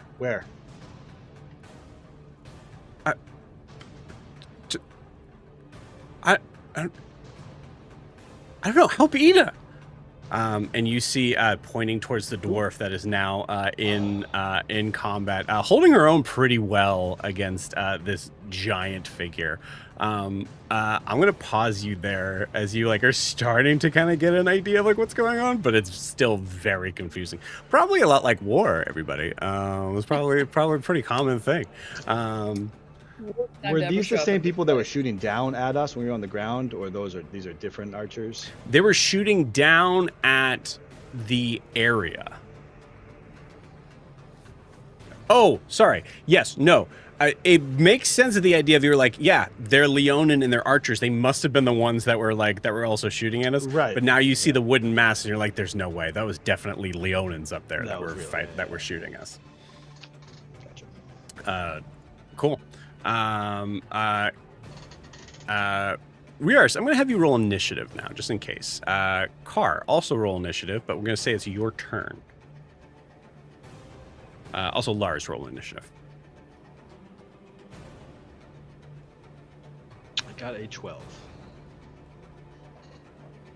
Nice. I got a 6. Okay. I got a nat 1 for a 9. Or no, for a 10. Plus 9. Yeah, just give me the numbers. Sorry, I'm already. That's crazy. Give that to me again. 10. 10. Car, what'd you get? 6. 6 And 12. For yours. and 12. Okay. Okay. Cool. All right. So yeah, Car, it is your turn. Really? Okay. Well, you told me I flew up, and then you were stopping before I saw what I saw. So what do I see? Yeah. What do you want to do? Well, what do I see? You're trying to see what's happening in front of you. Yes. Okay. Cool. Go ahead and give me a perception too check. Far away from my two compatriots here. Perception is a 15. Okay. With a 15, you definitely see where the fight's at. You see that there's fire, there's smoke. You see there's probably about maybe 50 people that are involved. And it looks like, I'll say in this moment here, you're able to notice that it looks like there's still more people that are pouring in from outside.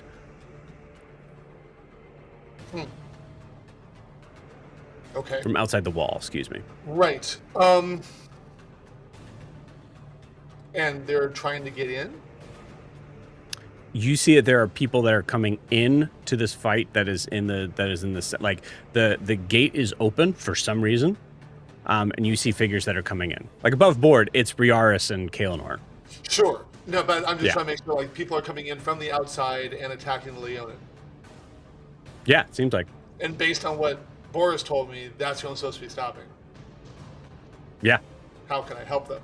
Okay, because they are dicks. I was just like, nope, I don't work for Alzumari, fuck off. Okay, so I will come back down, since I don't know where we are, it's in Kaelinor. I will come back down and land with Lars and Kobamu. Okay. So I'll drop back down and I'll basically say, it looks like there's like several dozen people coming into the gates. I think that's who we're supposed to stop. I don't think we should. But let's keep on going that way and see what we can do. So that way, if anybody from the sides is like, oh, they're helping, the whisper. So I'm like, let's go. Okay, cool.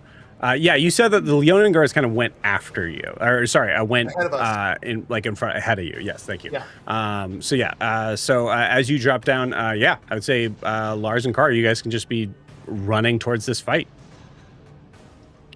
Can we do a light jog or a quick walk? You can.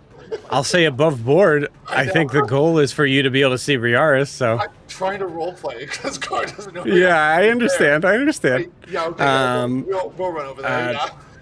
Cool. I mean, people are dying. Does that matter to Car? It does. Yeah. The thing is, Car can't do anything about it right now. Okay, cool. Well, actually, that's not true. He can guide them to their rest if apparently they're not Leonin. There you go. Exactly. Sweet. Okay, cool. So as you come running up, Lars, what are you doing on your turn? I know we flip-flopped there, so we'll go back to initiative once this comes in. But Well, after hearing that there's like a battle going on and we're going towards it, he's definitely gonna be in precaution mode. He's just gonna be scanning anywhere for dangers, pointing towards us, going towards it, and he's gonna crazy amount of danger that you're running towards. He's gonna try to be as least like seen as possible while going. Like he's gonna try to stay close to walls and stuff. You're running into a full-blown, like, 50-person fight. No one's paying attention to you. Can I make a suggestion, Lars? Rather than that, can we just all three of us stay together? The three of us only know the three of us. Okay. Can the three of us stay where we can see the three of us? Yeah. So I need to know what actionable thing I can define and help you in this case, because sneaking into a all-out brawl is very strange. I'll say it's an auto success. if you want to do that. I'm just gonna do goring rush. So if I see something coming towards to attack us, I'm just gonna hit him with my horns and push him back.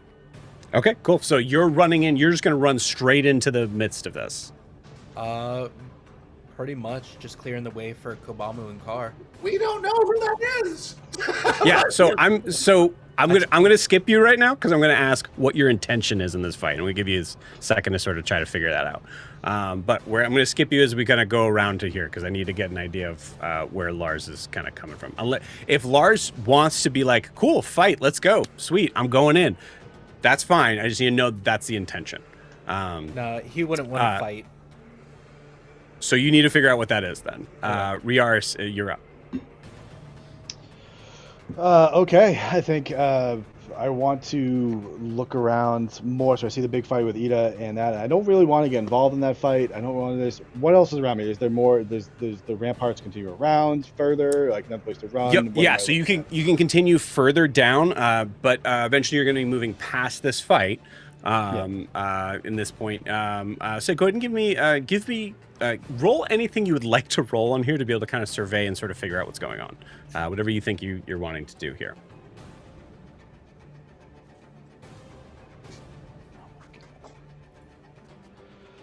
I just don't want to roll anything tonight. I rolled survival because I think there's some aspect of like trying to pick the best place. Looking at the text in battle and trying to like understand like, okay, where is the center of this fight? Who is the main people fighting? Where is my? So I'm trying to understand the battlefield a little bit. I got an 11, so I think I'm not used to city fighting so much. But I think I'm trying to.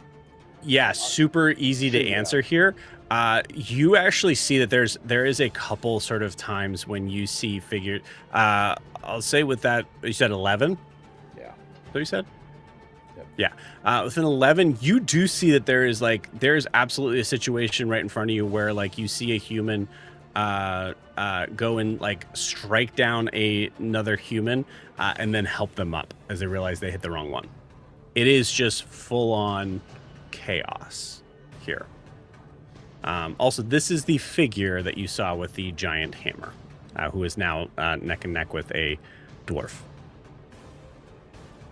Again, who is actually holding her own. I rolled for both of them. They both hit each other. Oh my god.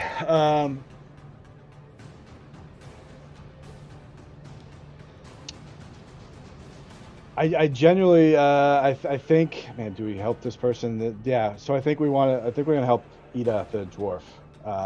Yeah, you kind of got an idea of like help Ida was your. Yeah, I think. Yeah. Think this is our side. Think this is it. So I was like, let's go. Okay. So. As you look, you notice that I'll say in this moment you see this figure is now has knocked Ida down to the ground and is now raising his hammer to hit one more time with her on the ground. You notice that he is just over the barricade sort of thing of this wall that only comes up to his hip. So you could possibly knock him over into the street below. Excellent. Yes, I would like to try to do that. And what I'm also going to try to do at the same time is I'm going to pop my wings, etc. So I'm going to kind of get up, fly, and just kind of charge and kind of get him as he's not looking at me, and just kind of boom, yeah, like I said, kind of go to the shoulders up and knock him over. Cool. Yeah, and you just try to kind of like elbow spear him as much as anything, and then let him go. How tall is Riaris? Just kind of give a perspective of what's happening right now. 6'3". Okay, not bad. Yeah. This figure's 6'6". He's 250 pounds. So he's a big old boy. But yeah, you try to kind of like find a space underneath. I will say, quite honestly, if you want to say you spread your wings out after this, it makes a little bit more sense in my brain because you're probably gonna have to get under him to kind of get him up and over. But yeah, go ahead and give me a shove attack for that. So that'll be I think athletics. definitely. I think like it's like as I'm hitting him and kind of spearing, get in there, then like the wings will come out. It's like an extra little boost trying to like get him out. Yeah, I love that. Cool. Give me an athletics. I'm gonna say with advantage because you're catching him by surprise.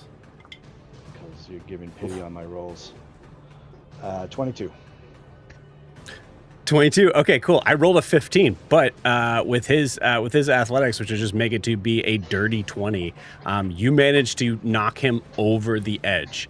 as you see Ida now on the ground, looking at you, and it's just gonna straight up just look at you. Just go, what the fuck? I think I'll take a slow time to Who just are turn you? back. Bastier? You? Someone else? Here to help. You're here to help the Bastille? Yep. Okay. Fuck. It is attack the Leonins. For sure, they're the enemy. Okay. It's like okay, and okay. And then watch out for that fucker. And points to where this figure was. Yeah, I already met him. Real kind one. Okay. I'll put out a hand. Yeah, and just fucking go. Ours. Just go. Just. I don't give a shit. Go. That's. Sorry, that is absolutely the character. That's totally fine. I think I'm just like, you know, you look at Kay like, cool. Glad we're doing this. You know. All right, let's go. And I'll just lead off and fly down the stairs or whatever. Wanting to, I think, definitely trying to not go where this guy fell, if I can avoid running. Yeah. Absolutely. I would say with your wings, I mean, you could easily like kind of descend into an area of this fight and just drop down to like the to the back part of this fight where you're like more you're more in this you're closer to inside the city working outwards because basically like pincering in from the Leonins that are here in this fight. Yeah. Sounds good. Cool. And yeah, I think with that, you see just Kaelinor, I'll say for the sake of the RP of this moment, like Kaelinor just kind of grabs your hand as you kind of launch yourself off, and you start jumping right back and jumping right into this fight. Wings open and out as you drop down. Cool. As you do so, I'm going to ask this just because it's kind of funny here. Lars, is your plan to still just goring rush your way in here?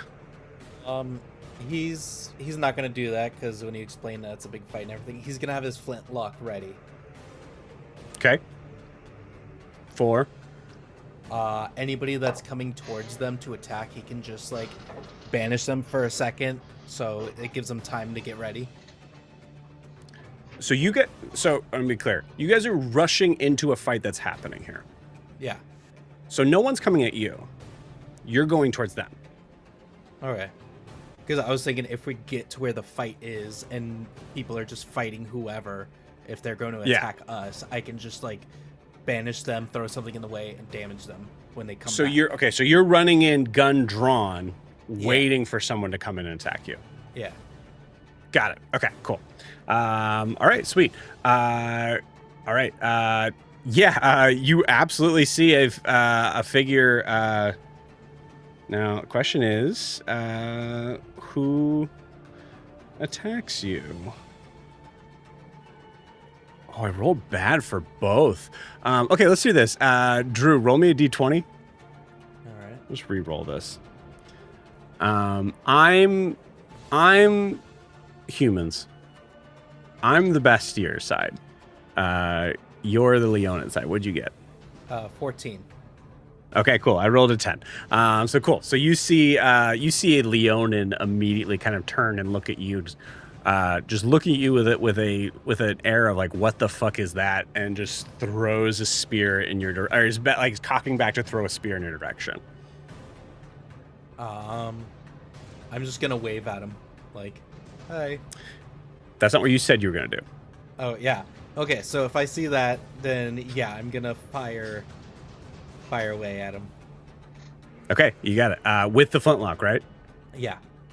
All right. So I would say you're just sort of starting to hold it in now. So go ahead and shoot it off. What's the save from a single round? Let's see.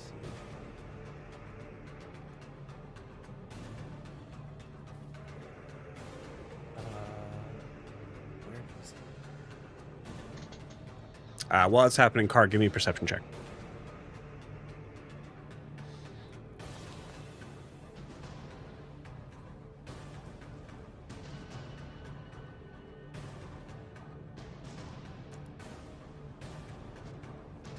Okay, DC 14 charisma. Okay. Pretty high in charisma, these guys are.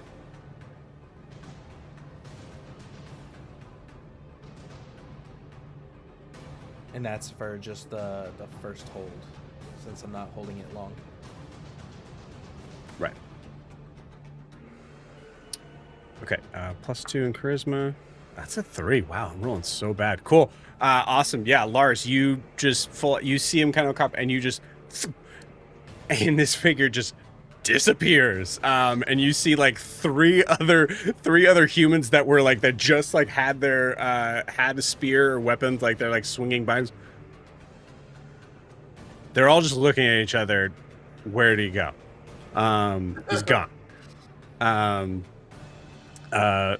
Beautiful. Lars, anything else on your turn there?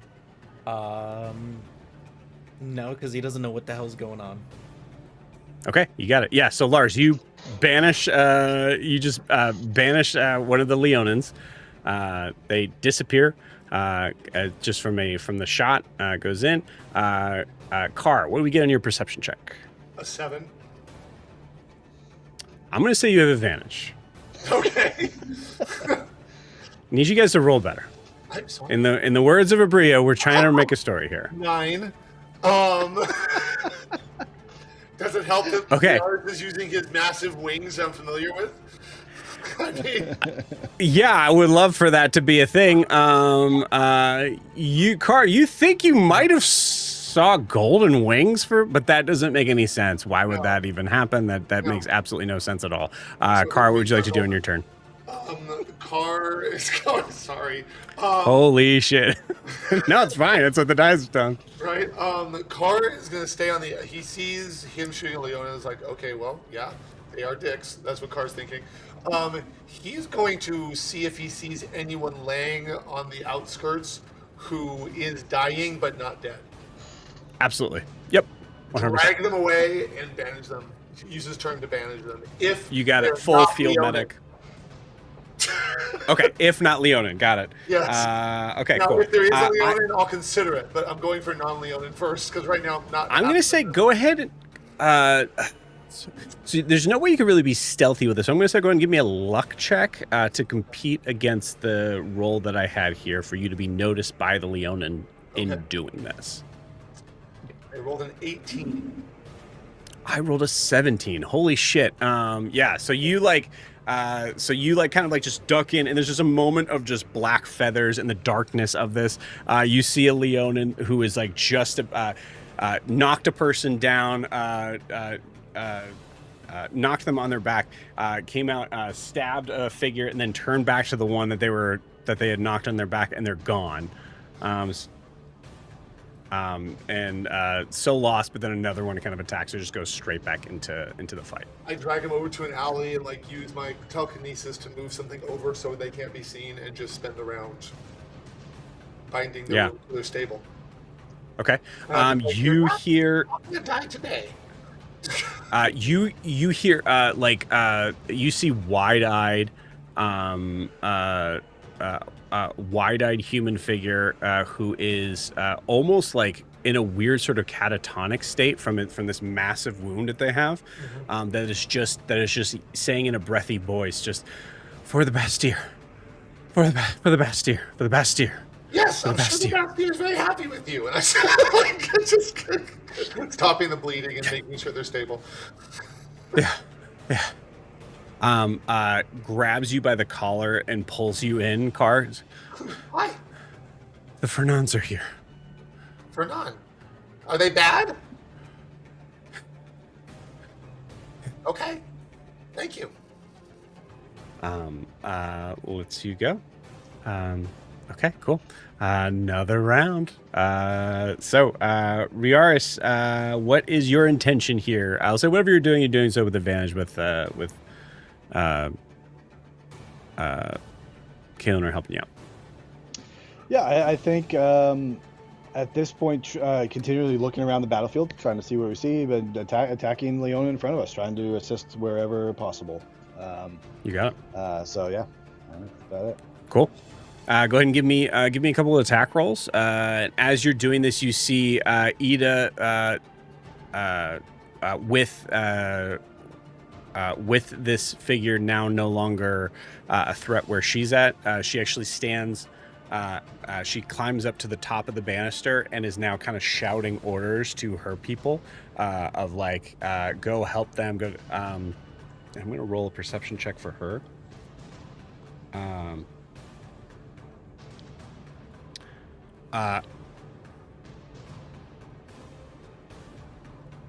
Car. Yes. You hear the term Aarakocra as you're coming back into the fight, and I'm going to say you lock eyes with this dwarf person who is standing on top of the thing and is just pointing in your direction. Is she pointing in an aggressive manner, or like she wants me to come to her? Everything she does is an aggressive manner. So in a weird way, yes. Okay, well, you know, I gotta play card. He's not afraid. He takes the air and flies to her. Okay, you got it. Very cool. Awesome. Riaris, what we get on those attack rolls? 19 and a 22. There we go. Nice. Okay, cool. Awesome. I'm going to say 19 and 22. Yeah, so that's 2 successful attacks.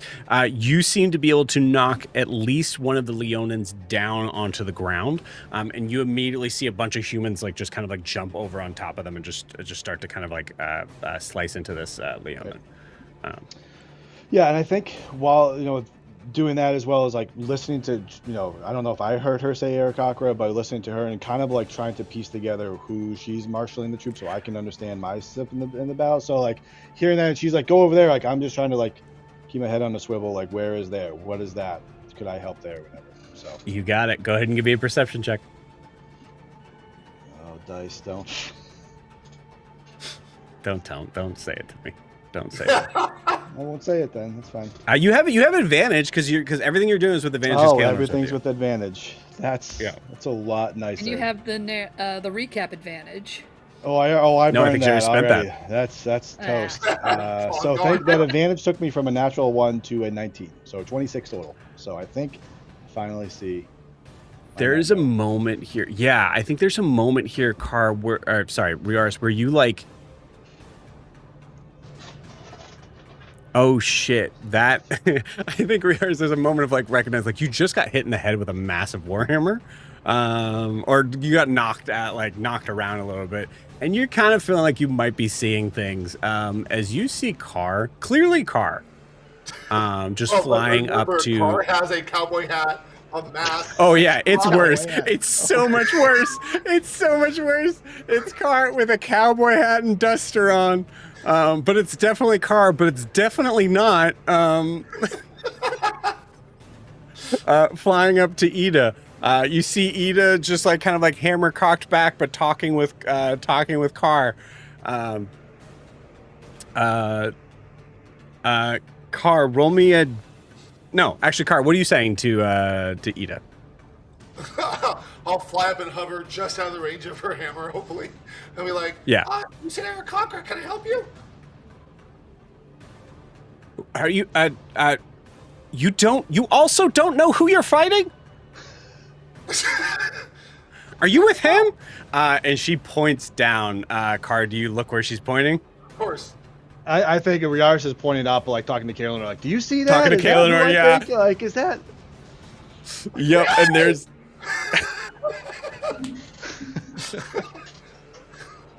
Yeah, he's a friend of mine. I know him. Just for the sake of the beauty of this moment, Carr and Riaris, you both like lock eyes. Just as a Leona is about to kind of take a swing, and Lars, you just happen to take your another shot with your banishment flintlock and just disappears again. And you guys see each other from across the battlefield. Finally. Time and with slows that, down. It's this moment. Time slows down. Yep. You like that close up of just like that Leonin just, and then just Lars just, and just, disappears. And with that, we're going to take our 10-minute break. We'll see you guys in 10. Hi, Yaris.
Welcome back, friends.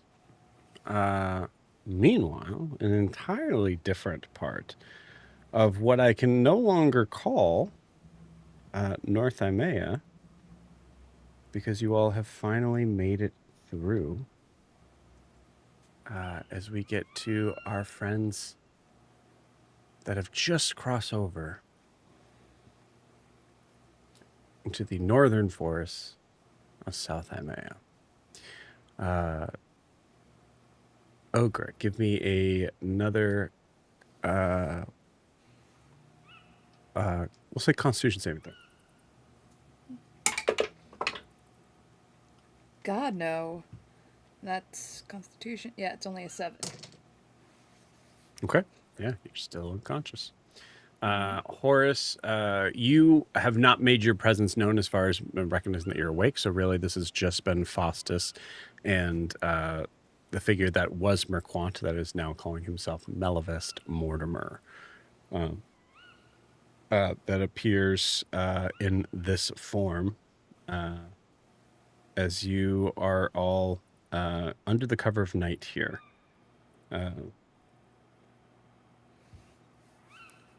Yeah. Scene is yours.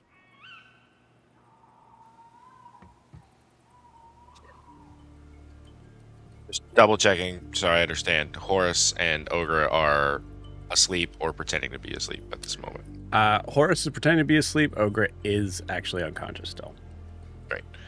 Well, after he says his name, I think Faustus will consciously step between Mortimer and Ogre and Horace, like putting himself between them. Just kind of taking a step.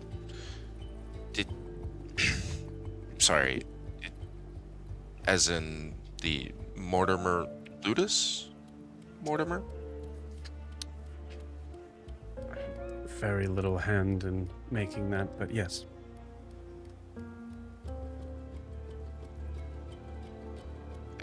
I know this is going to be a stupid question for me to ask, but if you could just clear it up for me. Are you the person that we left Ariscar with? Was it always supposed to be you? Or did you do something with the actual Mirquant? Oh, no, Mirquant doesn't exist. Actually, to a lot of figures in that church, Mirquant has only just recently existed, but they don't know that. Okay, and you're not here for me, or them? No. If I feel like it's fairly obvious if it was, then all three of you would be dead by now. Please don't take this too personally, but it's recently kind of come to my attention that some Mortimers might enjoy waiting this long. I don't know. I'm sorry. That just maybe. That is a fair assumption based on what I've seen from recent events of my sister. No, I was.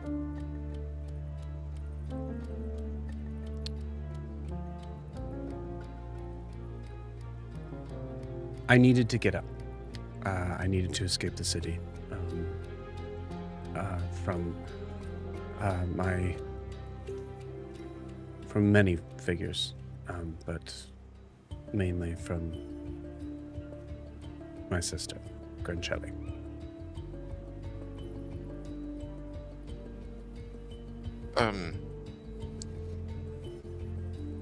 Okay, and when she finds out that you're missing, or gone, or on a stroll. I've been missing for several weeks now, so a couple weeks now. The time has been a strange thing to reset into. Horse is gonna groan and like start getting up. So listen, if she finds out that I helped you get here, is she going to kill me? I don't know.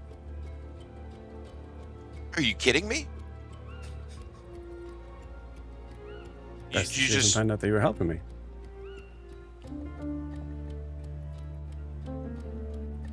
It's the kind of information you should probably let people know and like make an informed decision on. Well, if I did, you probably wouldn't have done it, right? I absolutely would not have. You've heard me. I have a wife and a kid, and that's gonna want to come back someday, Mm-hmm. and is connected to the school. Right. So, what is the normal sort of response here that I'm supposed to say? I'm sorry. I put a hand on Faustus's shoulder and say, "Look, how would she ever find out? It's been weeks. She hasn't even noticed, or Oh, Horace. No, I'm sorry. There are a lot of rumors, and not good ones. Like there were people trapped in the school, supposedly. Yes, there was at least one.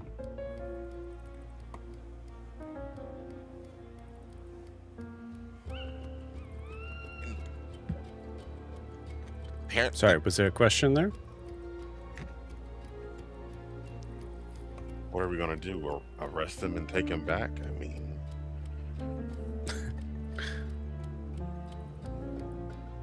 My hopes were that my disguise would work even better if it seemed that I relied on others to be able to find a suitable path to leave. Outside of typical magic teleportation. out of curiosity, what would happen if someone brought you back to your sister?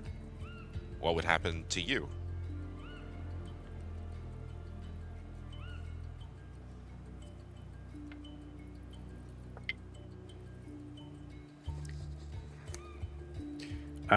You notice that Horace, you recognize this immediately as some sort of sorcerous energy becoming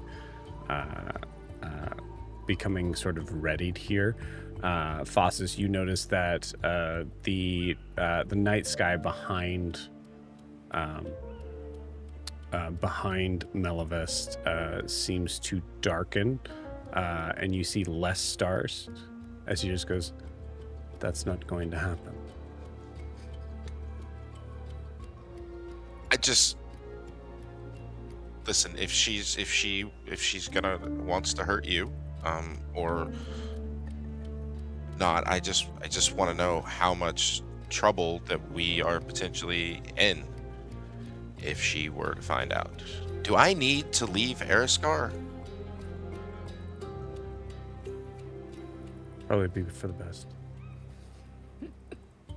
See, you, all of you people with like, just because you have like a name and money, you can just think that it's okay to just make people have to leave their homes. I was trying to help you. If it makes you feel any better, I don't really have a lot of money, but I could procure it pretty easily if that's what would sate this. No, that's problem. not at all what I'm saying. You can't just go around ruining people's lives just because. I had no intention of ruining your life. You chose to take a job. I didn't choose to take a job to have Grincelli Mortimer's brother sneaking out of the city that she wants to, I don't know, kill or whatever. Well, I mean, with all due respect, whatever is needed, maybe you should be paying closer attention to what jobs you're taking. All due respect, go fuck yourself. I just wanted to help someone.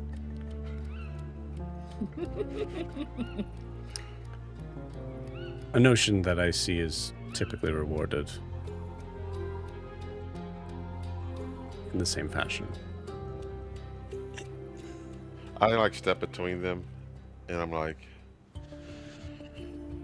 all right, look. So here's the thing. We just need to make sure that no one knows that we helped you get out of the city, right? So what Helped?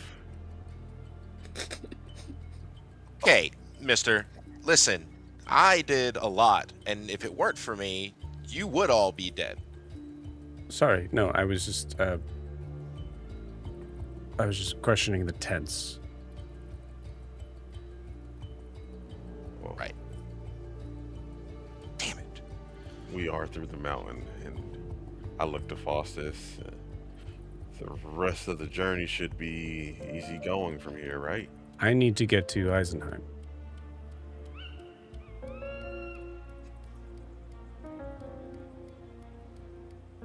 Damn it. Look, we get him to Eisenheim, and that's it. No one will be none the wiser.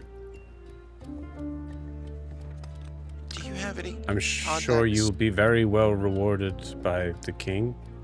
I don't need I'm the king? Yes, it's still Eisenbart, correct? Yeah, last I checked. Why I'm not going to meet the king. I don't need to talk to the, and I don't need money. I said I would do this and I'll do it, but I don't have to be happy about it. Jesus. Give me another Constitution saving throw. Okay. 13. 13. You're pretty groggy, but you're starting to kind of come awake. Is the king looking for you or Mirquant? I don't think the king knows that I exist, or at least am long dead, as it seems that some people in Ariskar assume that I am. So look, There was one person that actually claimed to have seen me before, but not seen Grencelli's brother. I was under a guise of Mirquant, which I find also incredibly concerning, because that means that most likely there was someone else who was in Grencelli's presence that was pretending to be me. I'm sure with Grencelli knowing. My sister is many things. She is not.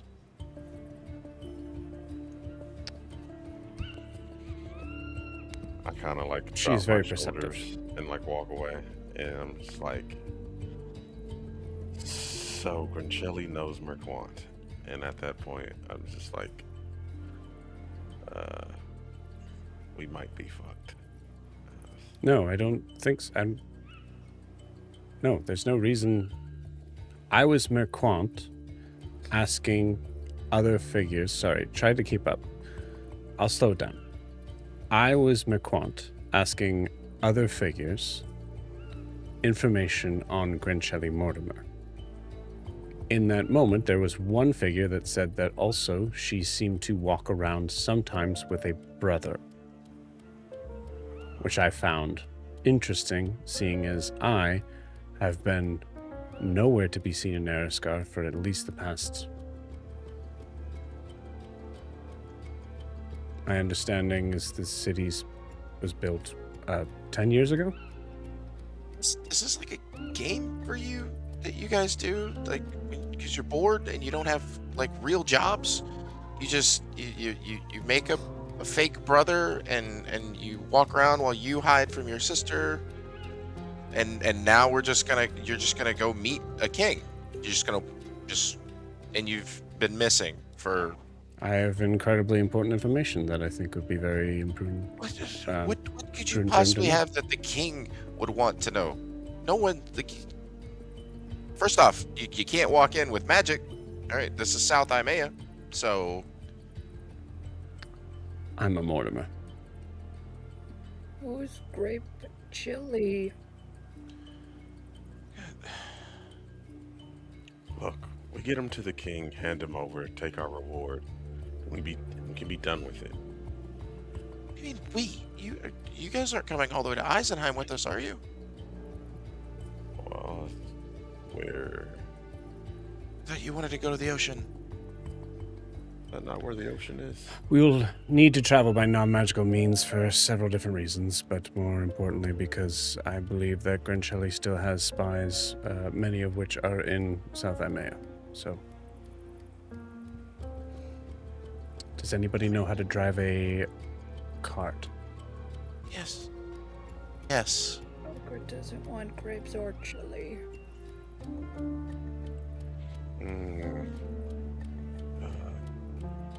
So Listen, how are we I'm gonna just- contend with that, though? As like Ogre starts making more noise. And your Cersei starting to move a little as she's slowly coming to. Well, I guess that is something. If you all could just hold on one moment, and you see him get on the broomstick and fly straight up.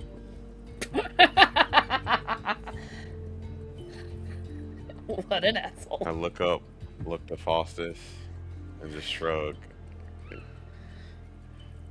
You don't, Horace. Do you not understand? Do you know nothing about the Mortimers? This.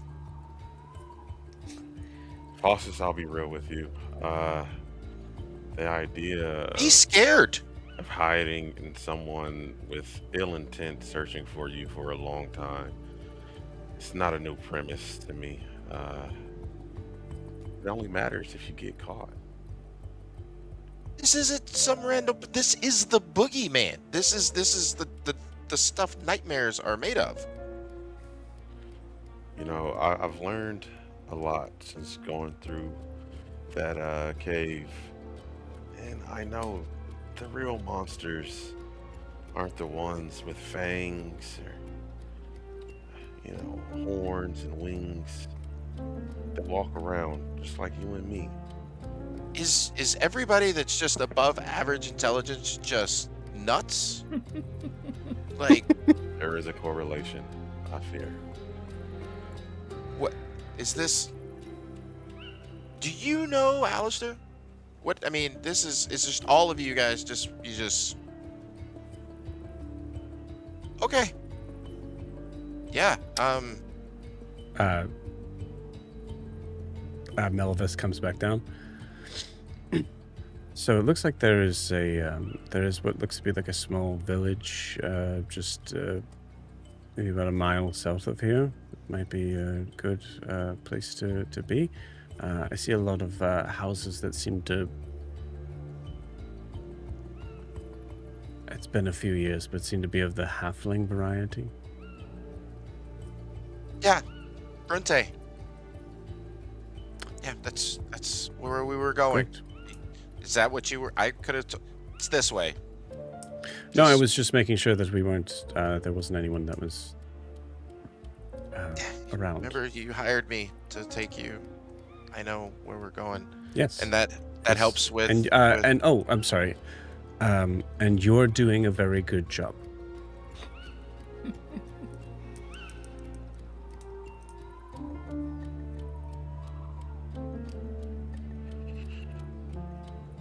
Swell job. Well, shall we be on our way then? yeah. Head Let's- over. I think the orc goblin is awake.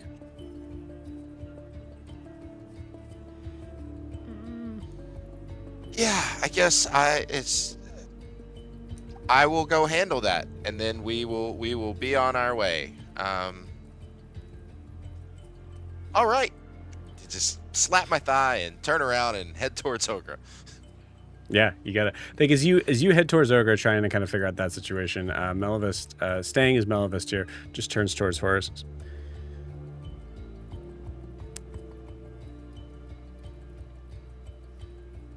Are there any other questions that you have, or can I continue to be under my normal guise? I just look at him up and down, and I ask, so how long have you been at odds with your sister?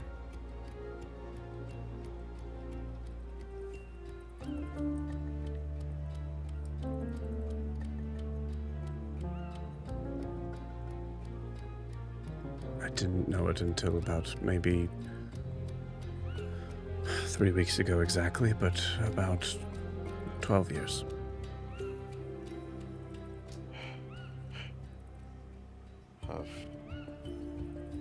Oh, also, Horace, you did look him up and down, right? Yeah. Give me a investigation check. Investigation.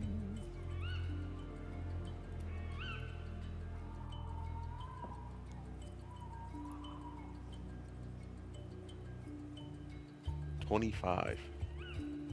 25, cool. You see, this would not have required a 25, but one, you see that there is what looks to be like kind of now chained to him, like in a like sort of small sort of link chain, is a decaying hand. I believe the right hand, if I recall right now. And with a 25, he's been hiding it pretty well, but you've noticed a couple sort of things leading up to this, and you notice that he's been doing like any sort of specific motion he's doing has been trying to kind of hide his right hand. You have a pretty good idea that with a 25, that's his hand. That he's just holding on to, keeping with him. Yeah, that he has tied to the side of him like a water skin. And it's 25 is really good. It's 10 years decayed.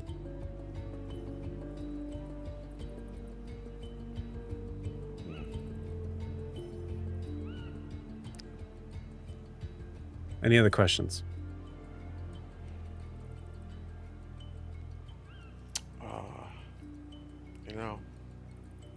If anything comes to mind, I'll probably just keep it to myself. That would probably be for the best. Thank you. Can I start walking towards Foss's? Yeah, you got it. And you see him switch back to his Mirquant guys. the not as cute self. The not as cute. Cool. Yeah, Foss, you go up to Ogre.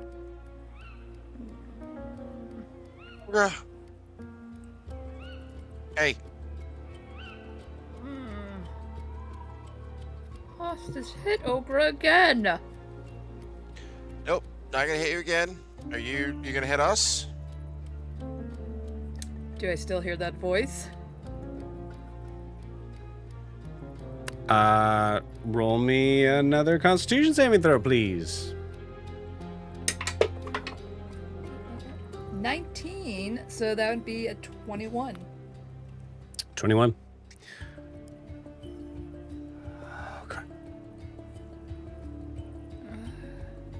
It's much lighter here, and you didn't hear it like that. You heard it like it was right next to your ear. Now it sounds like it's like distant, like it's trying to get through and it can't.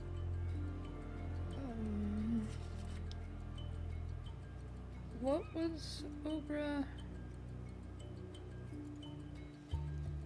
Ogre can't hear Kaelinor right now. And who's Kaelinor? Ogre's friend? And do you always hear Kaelinor? Is this a new thing? No, Kaelinor has one of those rings where, like Ogra's tusk, to send messages a long way away. But this one, she was using a lot, because Ogra can only use it 3 times, but Kaelinor kept really saying a lot. Faustus, you did determine last session that that the broomstick was not did not seem to be cursed in any way. Got it. And you thought that the shoes might have been. They weren't really. I don't think you guys got for sure of whether it was cursed or not. Did it? So, Ogre, just to be clear, your friend Kaelinor, she can send you messages. Always been able to do this, but hasn't until What? recently. Because Ogra told her and Carr, because Mirquant said not to use magic. Is your friend Kaelinor like you? Is she also a goblin? Oh, no. Horace, you could be around for this too, by the way. If you Yeah, want. I was gonna say. No, she's actually. What is she, an elf, right? A high elf? She is. She's a high elf, Okay, so which ironically is also what the Mortimers are. She's a murderous high elf with a chip on her shoulder. She's a good murderous high elf, though. She's our friend. okay, but if you asked her not to use magic, she would be smart enough not to just continually keep using magic. Unless it was really important, and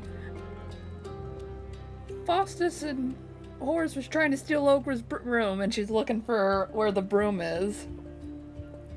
Nope, I've got plenty of brooms at home. Hey, how those You don't see it. how those shoes She'll fit you? slowly start trying to get up while she's tied just- up, like, Listen, you got hit pretty hard. Why don't we just stay? How are those shoes? How are they feeling on those feet? okay. He So- wants to take them. Back when work was a little bit slow, I did a little cobbling from time to time. I got my tools. These look like I could probably get them to fit a little bit better, if you don't mind. Did Faustus hear that? Unless that was you saying yes. Don't let him She's like pulling her legs take it. back, like putting them Yeah, up against you. I her mean, chest. you Ogre. You're hearing it like this. You're not hearing it in Kaelinor's voice.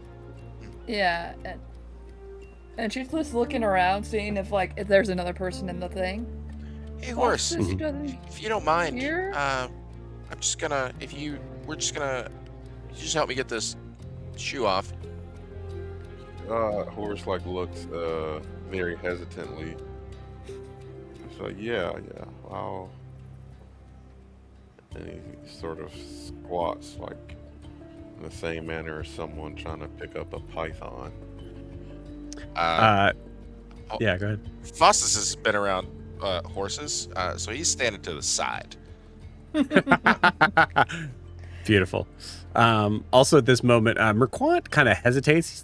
He's thinking about it, and then he goes, "It would be probably best to just explain to Ogra what is most likely happening. She may lose feet in the process." What? Yep. No. What? We don't know that, and that's not something we would just say. Can't you just look at it and tell? Alistair could do that. Can't you all just do? Why are we even having this conversation? Do you want me to intervene? I will intervene if you want me to. We're just gonna take the boots off. No! He's We're gonna just- take Ogra's feet off. Ogre, Nope, not these taking- boots may be cursed, and if they are, they will eat your feet. We have to get them off.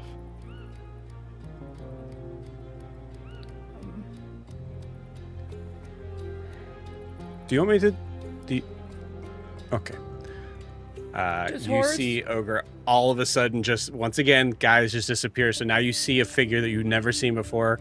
As he just comes up, gets really close to you, Ogre, but right within the distance of of you not being able to kind of chomp out and bite. He goes, "You are wearing what is most likely a cursed magical object. You did this because you were excited to put on boots that looked nice, and you are suffering from the consequences of that. If these are cursed, most likely they are not going to want to leave your feet willingly. So, best way to handle things is to assume that the voices, are you hearing them as voices? Like faraway whispers. Great. All right. You said Kaelinor? Ridiculous name. This Kaelinor would want you to be safe, alive.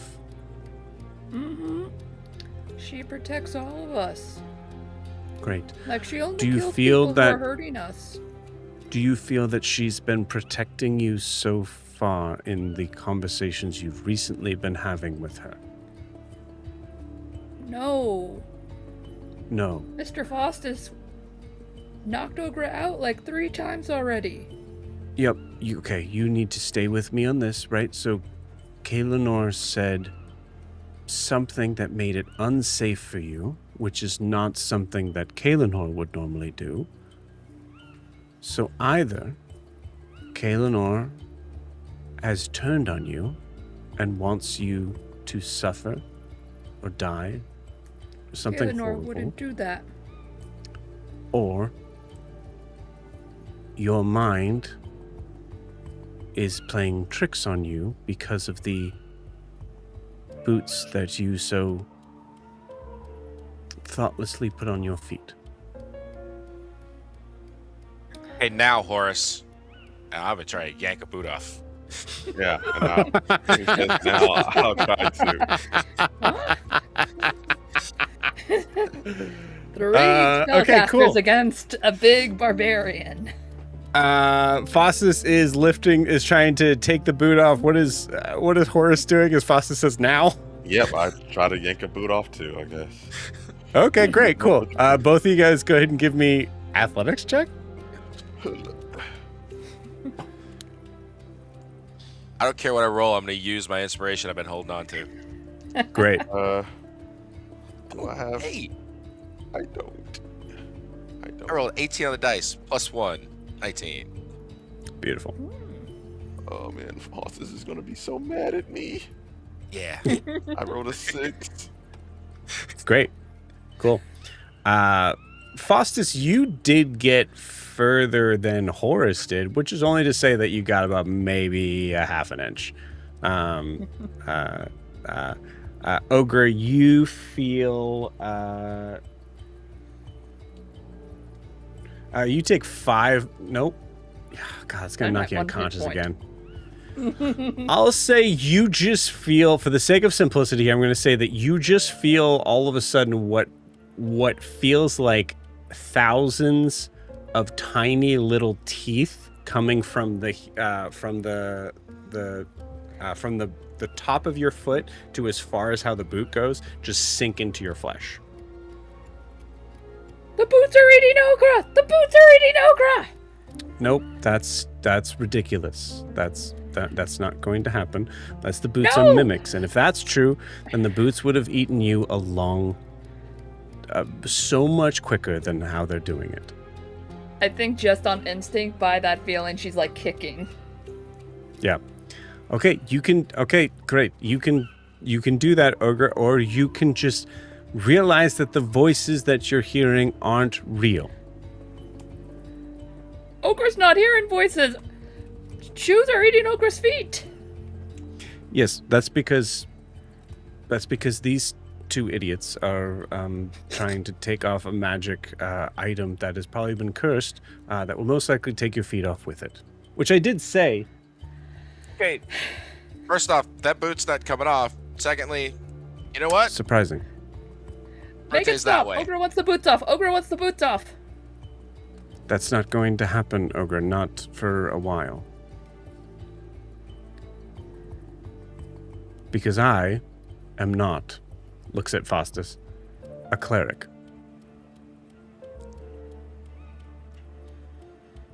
Why did you look at me like that? Ogre kind of figured, Mirquant, is this Mirquant?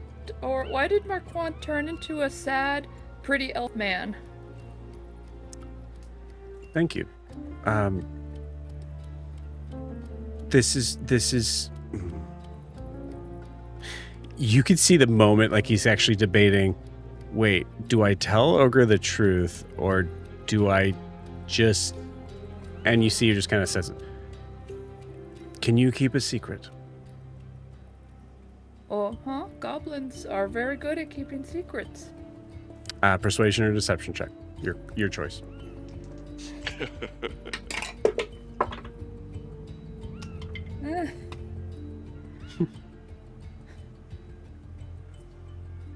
Can't be intimidation, but okay.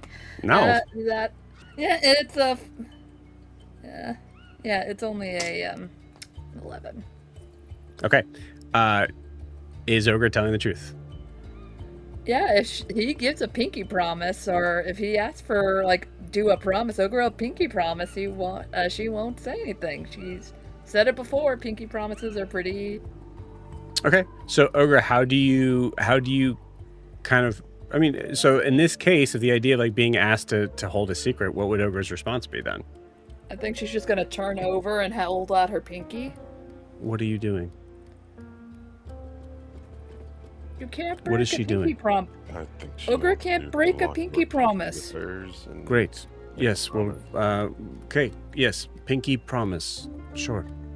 You gotta lock it in. I'm not doing that. Then she's never gonna keep that secret. It's just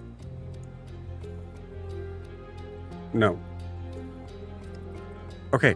it's a I am a figment of your imagination, and I'm going to turn back into Mirquant now.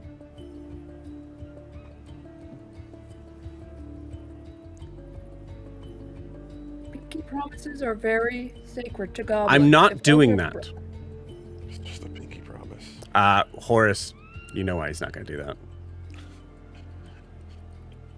Yeah, I want him to show it though. So I'm pestering him about it. Okay. It's just a pinky promise.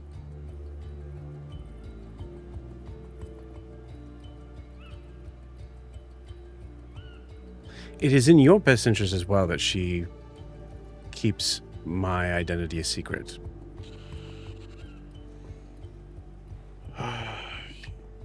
Your monsters chasing me does not stress me any more than the ones who are already looking for me. Fine. Looks at Faustus. I assume you care about your family a great deal. It is in your best interest as well that she keeps my identity a secret.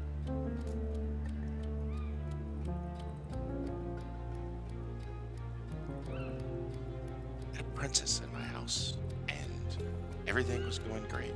And then all this other shit just happens, and now I am out here, South Imea, of all places. Yes. Listen, Ogre, she'll just. I hit you really hard. What are you talking about? There's a town nearby. We can get your shoes taken care of, and You see him walk away and then return as Mirquant. Shiny things in the next town. Ogre wants the broom back. Sorry? What's going on? Ogre's broom. Ogre wants the broom back. Oh, that will not be happening. Why? It's a special broom of Corellion. And Mirquant here was actually that's why he came with us, to rediscover the broom of Corellion. Now he has to return it to the temple. In Ogre's Eisenheim. just gonna give you a look, Faustus. Ogre has said this. Ogre may not be smart, but she's not dumb. Well, Then Ogre, here's the... Life would be so much easier if we could untie you and you don't attack us.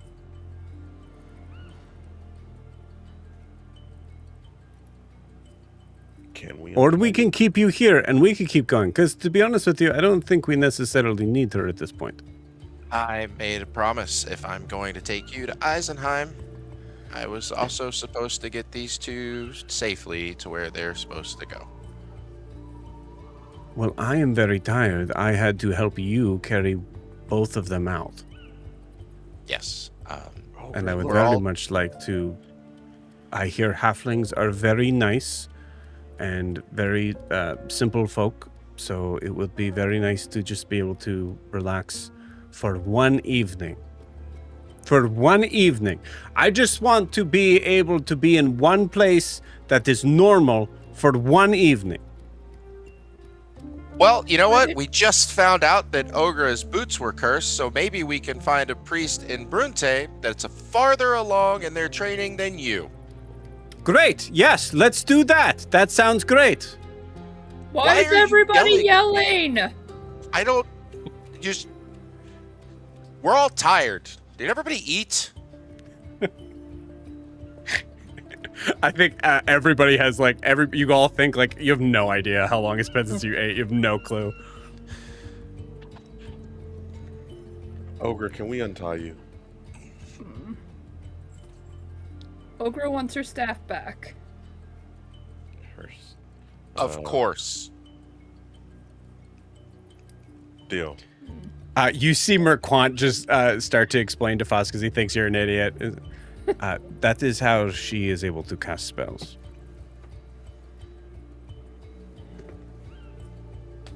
Yeah.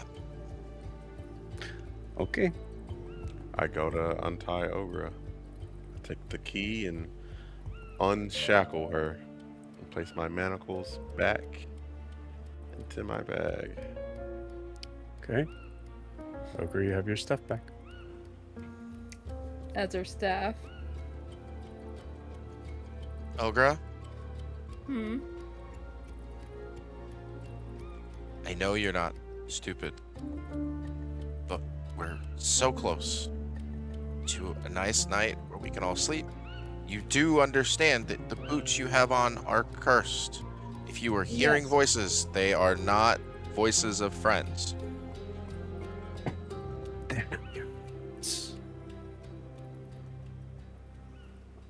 Yeah. Okay. You should tear them limb from limb and keep them in the forest for safekeeping. Yeah. Kaelinor wouldn't say that to Ogre. Maybe Zed, but not Ogre. Okay. So, hey, let's just play a game. You hear in your head, yes, this is Zed. Zed is the one that is here and is telling you to do these things. You need to trust Zed. Your captain. Yes, your captain, Zed. Okay, so we're gonna play a game that the only voice that you will listen to moving forward, you trust Faustus, right? Been there. Just you and me. Anything that's not my voice, we're just gonna ignore.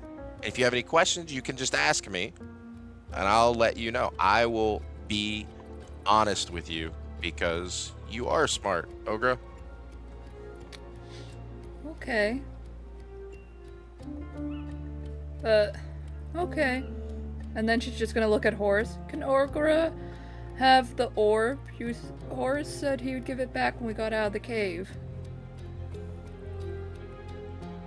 Or? The silent What orb? sphere. Oh.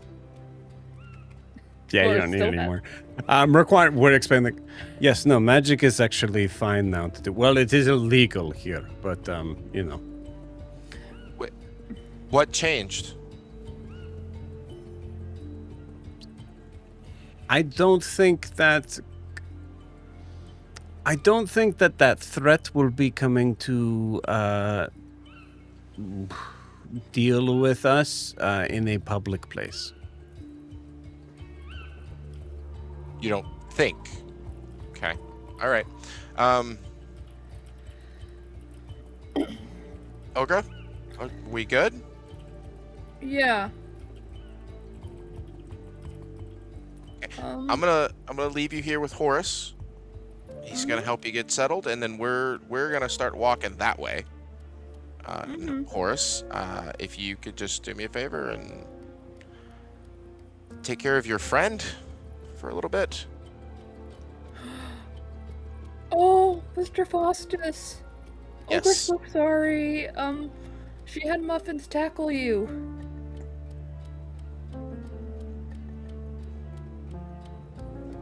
Thank you. I'm okay.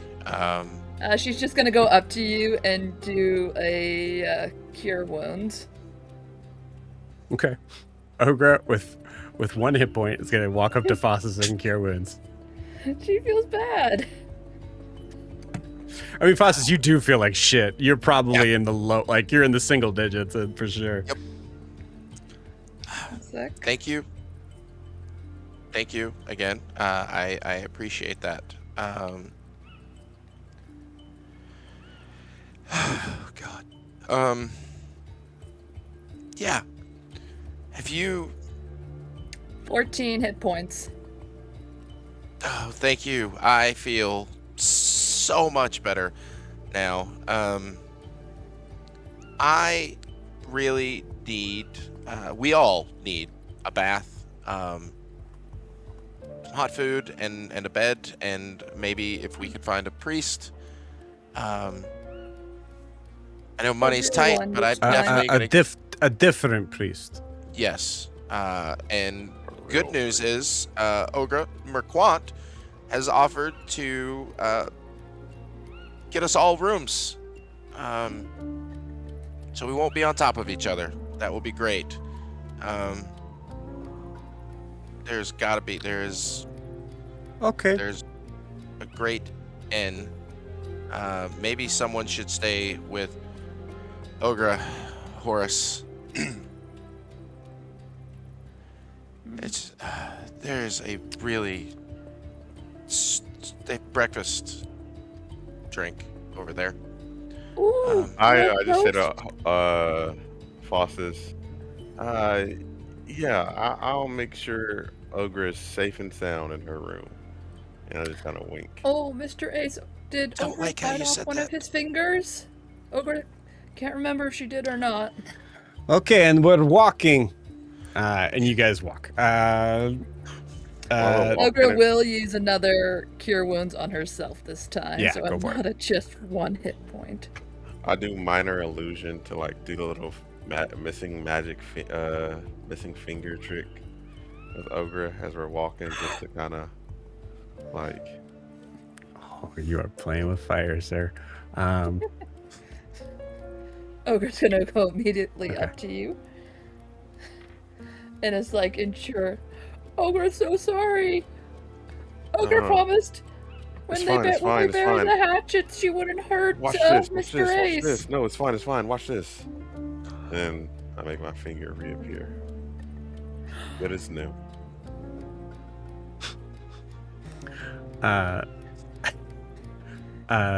Faustus, roll me a d20, please. And I just remembered why that's playing with fire. That was not my intention. Yeah.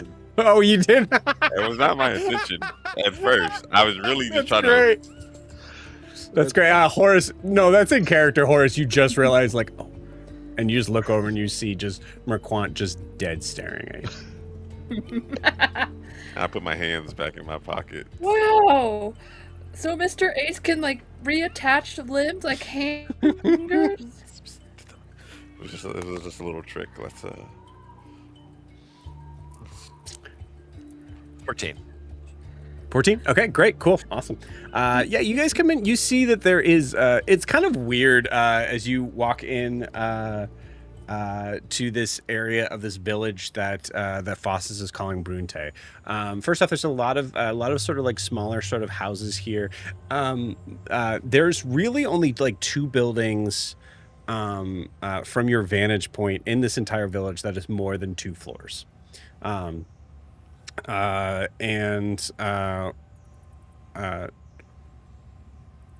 up to the closest one, you see that there is no sign above the door, but there is what looks to be just a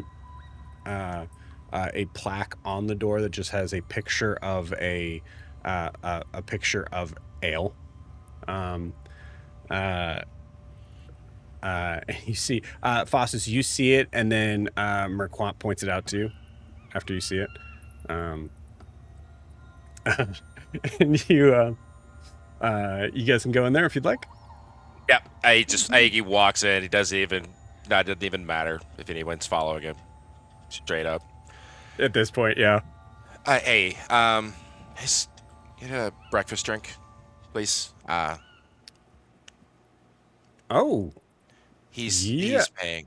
Yeah. Yeah. Yeah. Roll me a Fossus. Roll me a. Is there a possibility that Fossus has been here before? Yeah, absolutely. Okay, cool. Yeah, roll me a history check. I'll give you advantage.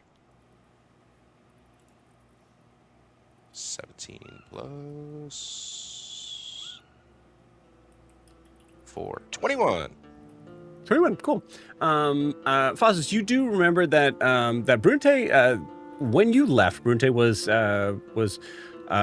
mostly a halfling village. You remember that there was something weird with the 21. You remember there was something weird about like who ran Brunte, and they weren't a halfling.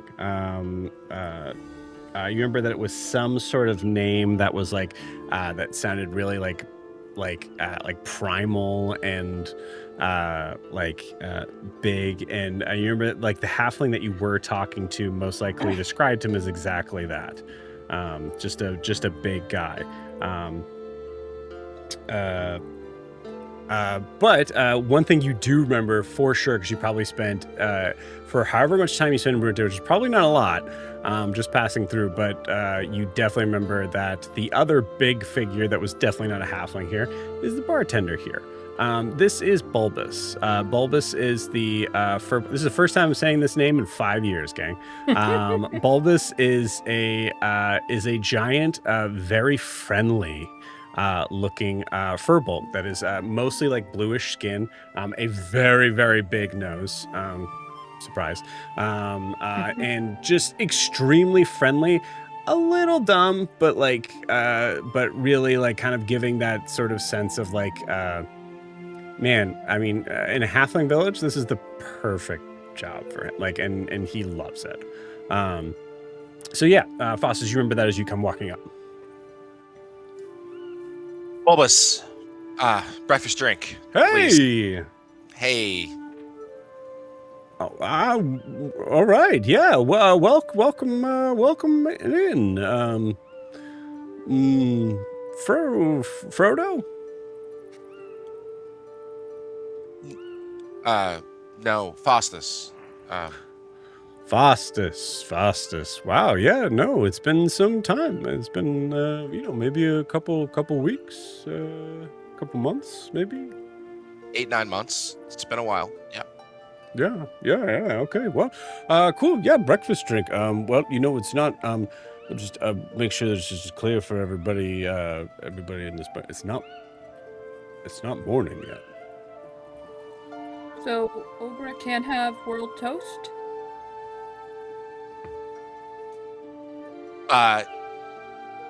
They also need things, but before we do that, can you just get the drink? Yes, yeah. I just wanted to make sure Great. that you knew Yes, what time it absolutely. was. Yes, Bulbous, we go over this every time. Okay? Okay, There's all right. nowhere 'Cause else in the world it that you is can get breakfast drink nighttime. like you can here. And I'm not here often, right? And so when I'm here, you It's just been a couple weeks. it's pour the damn drink. All right. Okay. Well, Thank you. yes, we'll go do that. I'm Who? sorry, Bulb. I'm sorry. I don't. It's been it's a rough trip here. I apologize. I would never do. I'm so sorry. It's can you okay. please listen to drink? Hey, and you see now you see the furbo kind of come out. You see him kind of like he puts a hand like kind of like to pat your back, but it's almost a hug because this guy's so big. And it's like a moment of faucet. You're like, oh god, yeah, no, that feels really good. Yeah. Hey, you all right there? Yes. Yeah. Just a drink. And then Look, we can. no, look at me for a second. Whatever it is, it's gonna be okay. I wish I believed you. But just a drink, always, please. All right. Yeah. What would your friends like? Hello. Hi, I'm Bulbous. Pay no mind to my larger stature. I am a furbolg. But that shouldn't scare anybody. I'm very friendly. Ogre is also very tall, and Ogre also lived in a place with smaller people. You are very tall. Hey. Good for you. Good for you. Hey, I looked over at thanks. Mirquant, and knowing that he just said he didn't have much money, and I will pull out. I don't know. I grew up in a big house. I don't know how much a tavern like this would go for. I said like 10 gold. I said 10 gold Cool. on. Yeah, you pull out 10 gold. Hell yeah. And I just say, Are you was there please. like is there some sort of emergency? This is like a life savings thing? What's going on here? I just need a room and privacy. All right. Well, yeah, you just give me if it's for 1 week, just give me one of those gold coins there. Bulbous. Remember last time I was here, you asked me, remember, if there was something you wanted me to help you with, and it was doing more than one thing at a time. So you can actually talk and pour. Right. Yeah. Goes Nice. to pour. He's pouring. He's also breakfast drink. It's like he's very good at making it, but it is a full concoction of Is it horrible like a breakfast things. margarita or something? No, it's fucking awful. I'll get the recipe from Jamie this week. It's crazy. Like there's like 3 eggs in it, like uncooked. Like there's a whole bunch of other stuff. Sausage, bacon. There's stuff that isn't food in it, if I recall. So yeah. So he's starting to kind of make it, and you see him looking at Horace.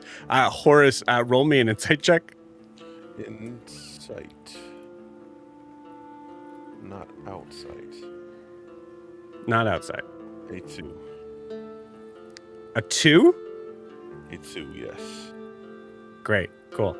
I mean, you're being rude. He's trying to listen to what you're trying to say, and you're not saying anything. So I think, like, at this point, I just like head on the counter and a hand up, just like begging for a key to a room. Cool.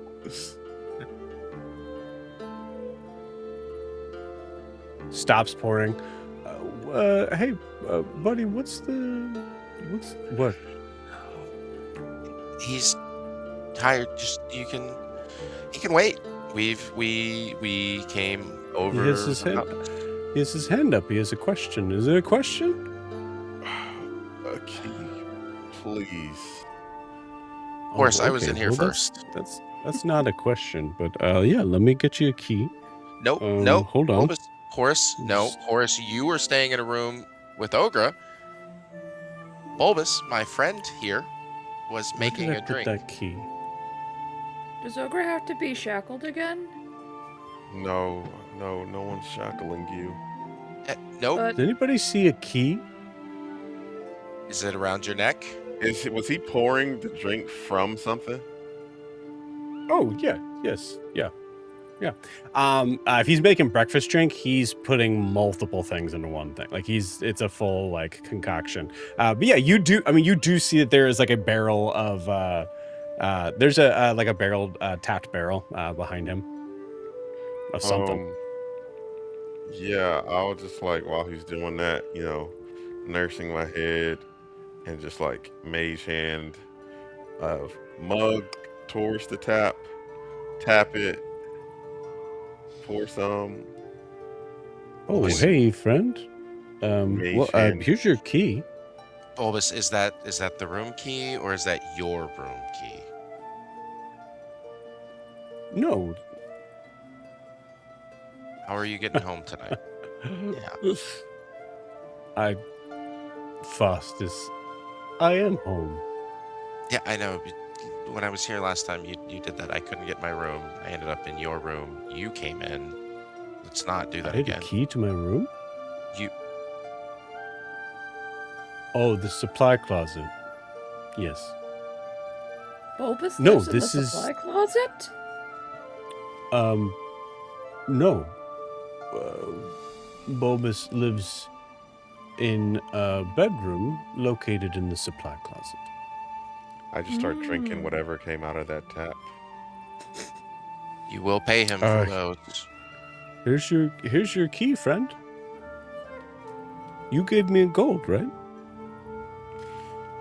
It's all yours. And I take the key Thank you. and start looking for wherever it leads to. You see stairs.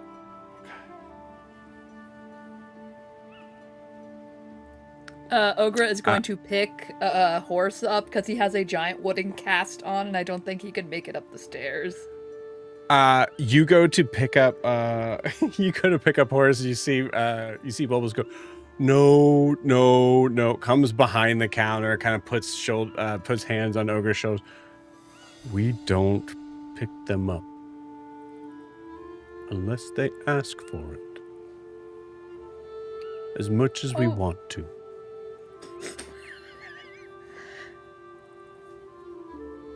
You get a feeling that Bulbous has been asked many times, hey, stop doing that. Ogre does know. Ogre Okay. would do that a lot in her village a lot. And they would Looks stop. behind Ogre looks over to Horace. Do you consent?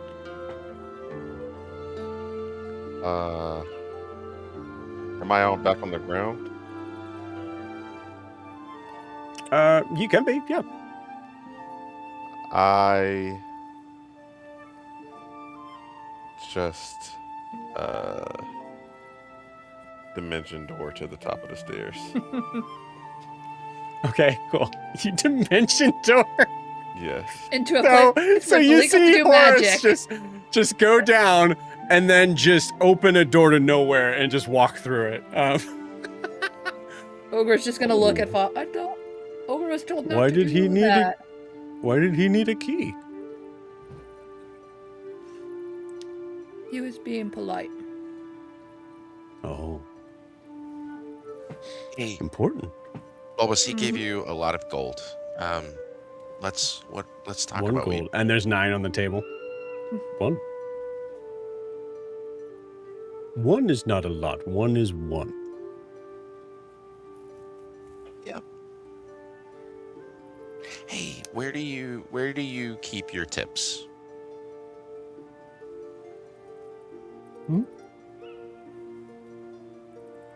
All right. And I'll reach over, grab a cup, put it up on the counter, scoop up 9. That's yours. But leave that in there, and if anybody else wants to add to it before the end of the day, then whatever's in the cup is yours. You see Mirquant leans in and goes, so then that means that I don't need to worry about paying it then, yeah? Oh no, Horace took care of himself. You still need to take care of us. Okay, fair enough. What was your name? Bulbous?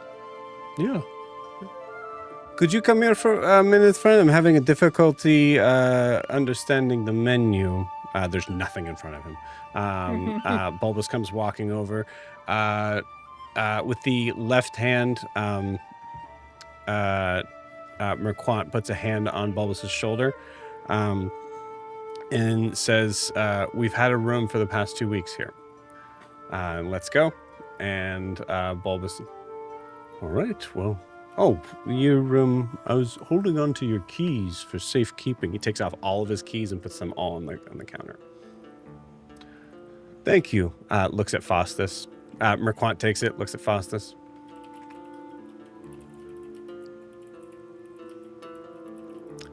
Have a good evening. Night. Sisters. Ogre doesn't have any money. Okay.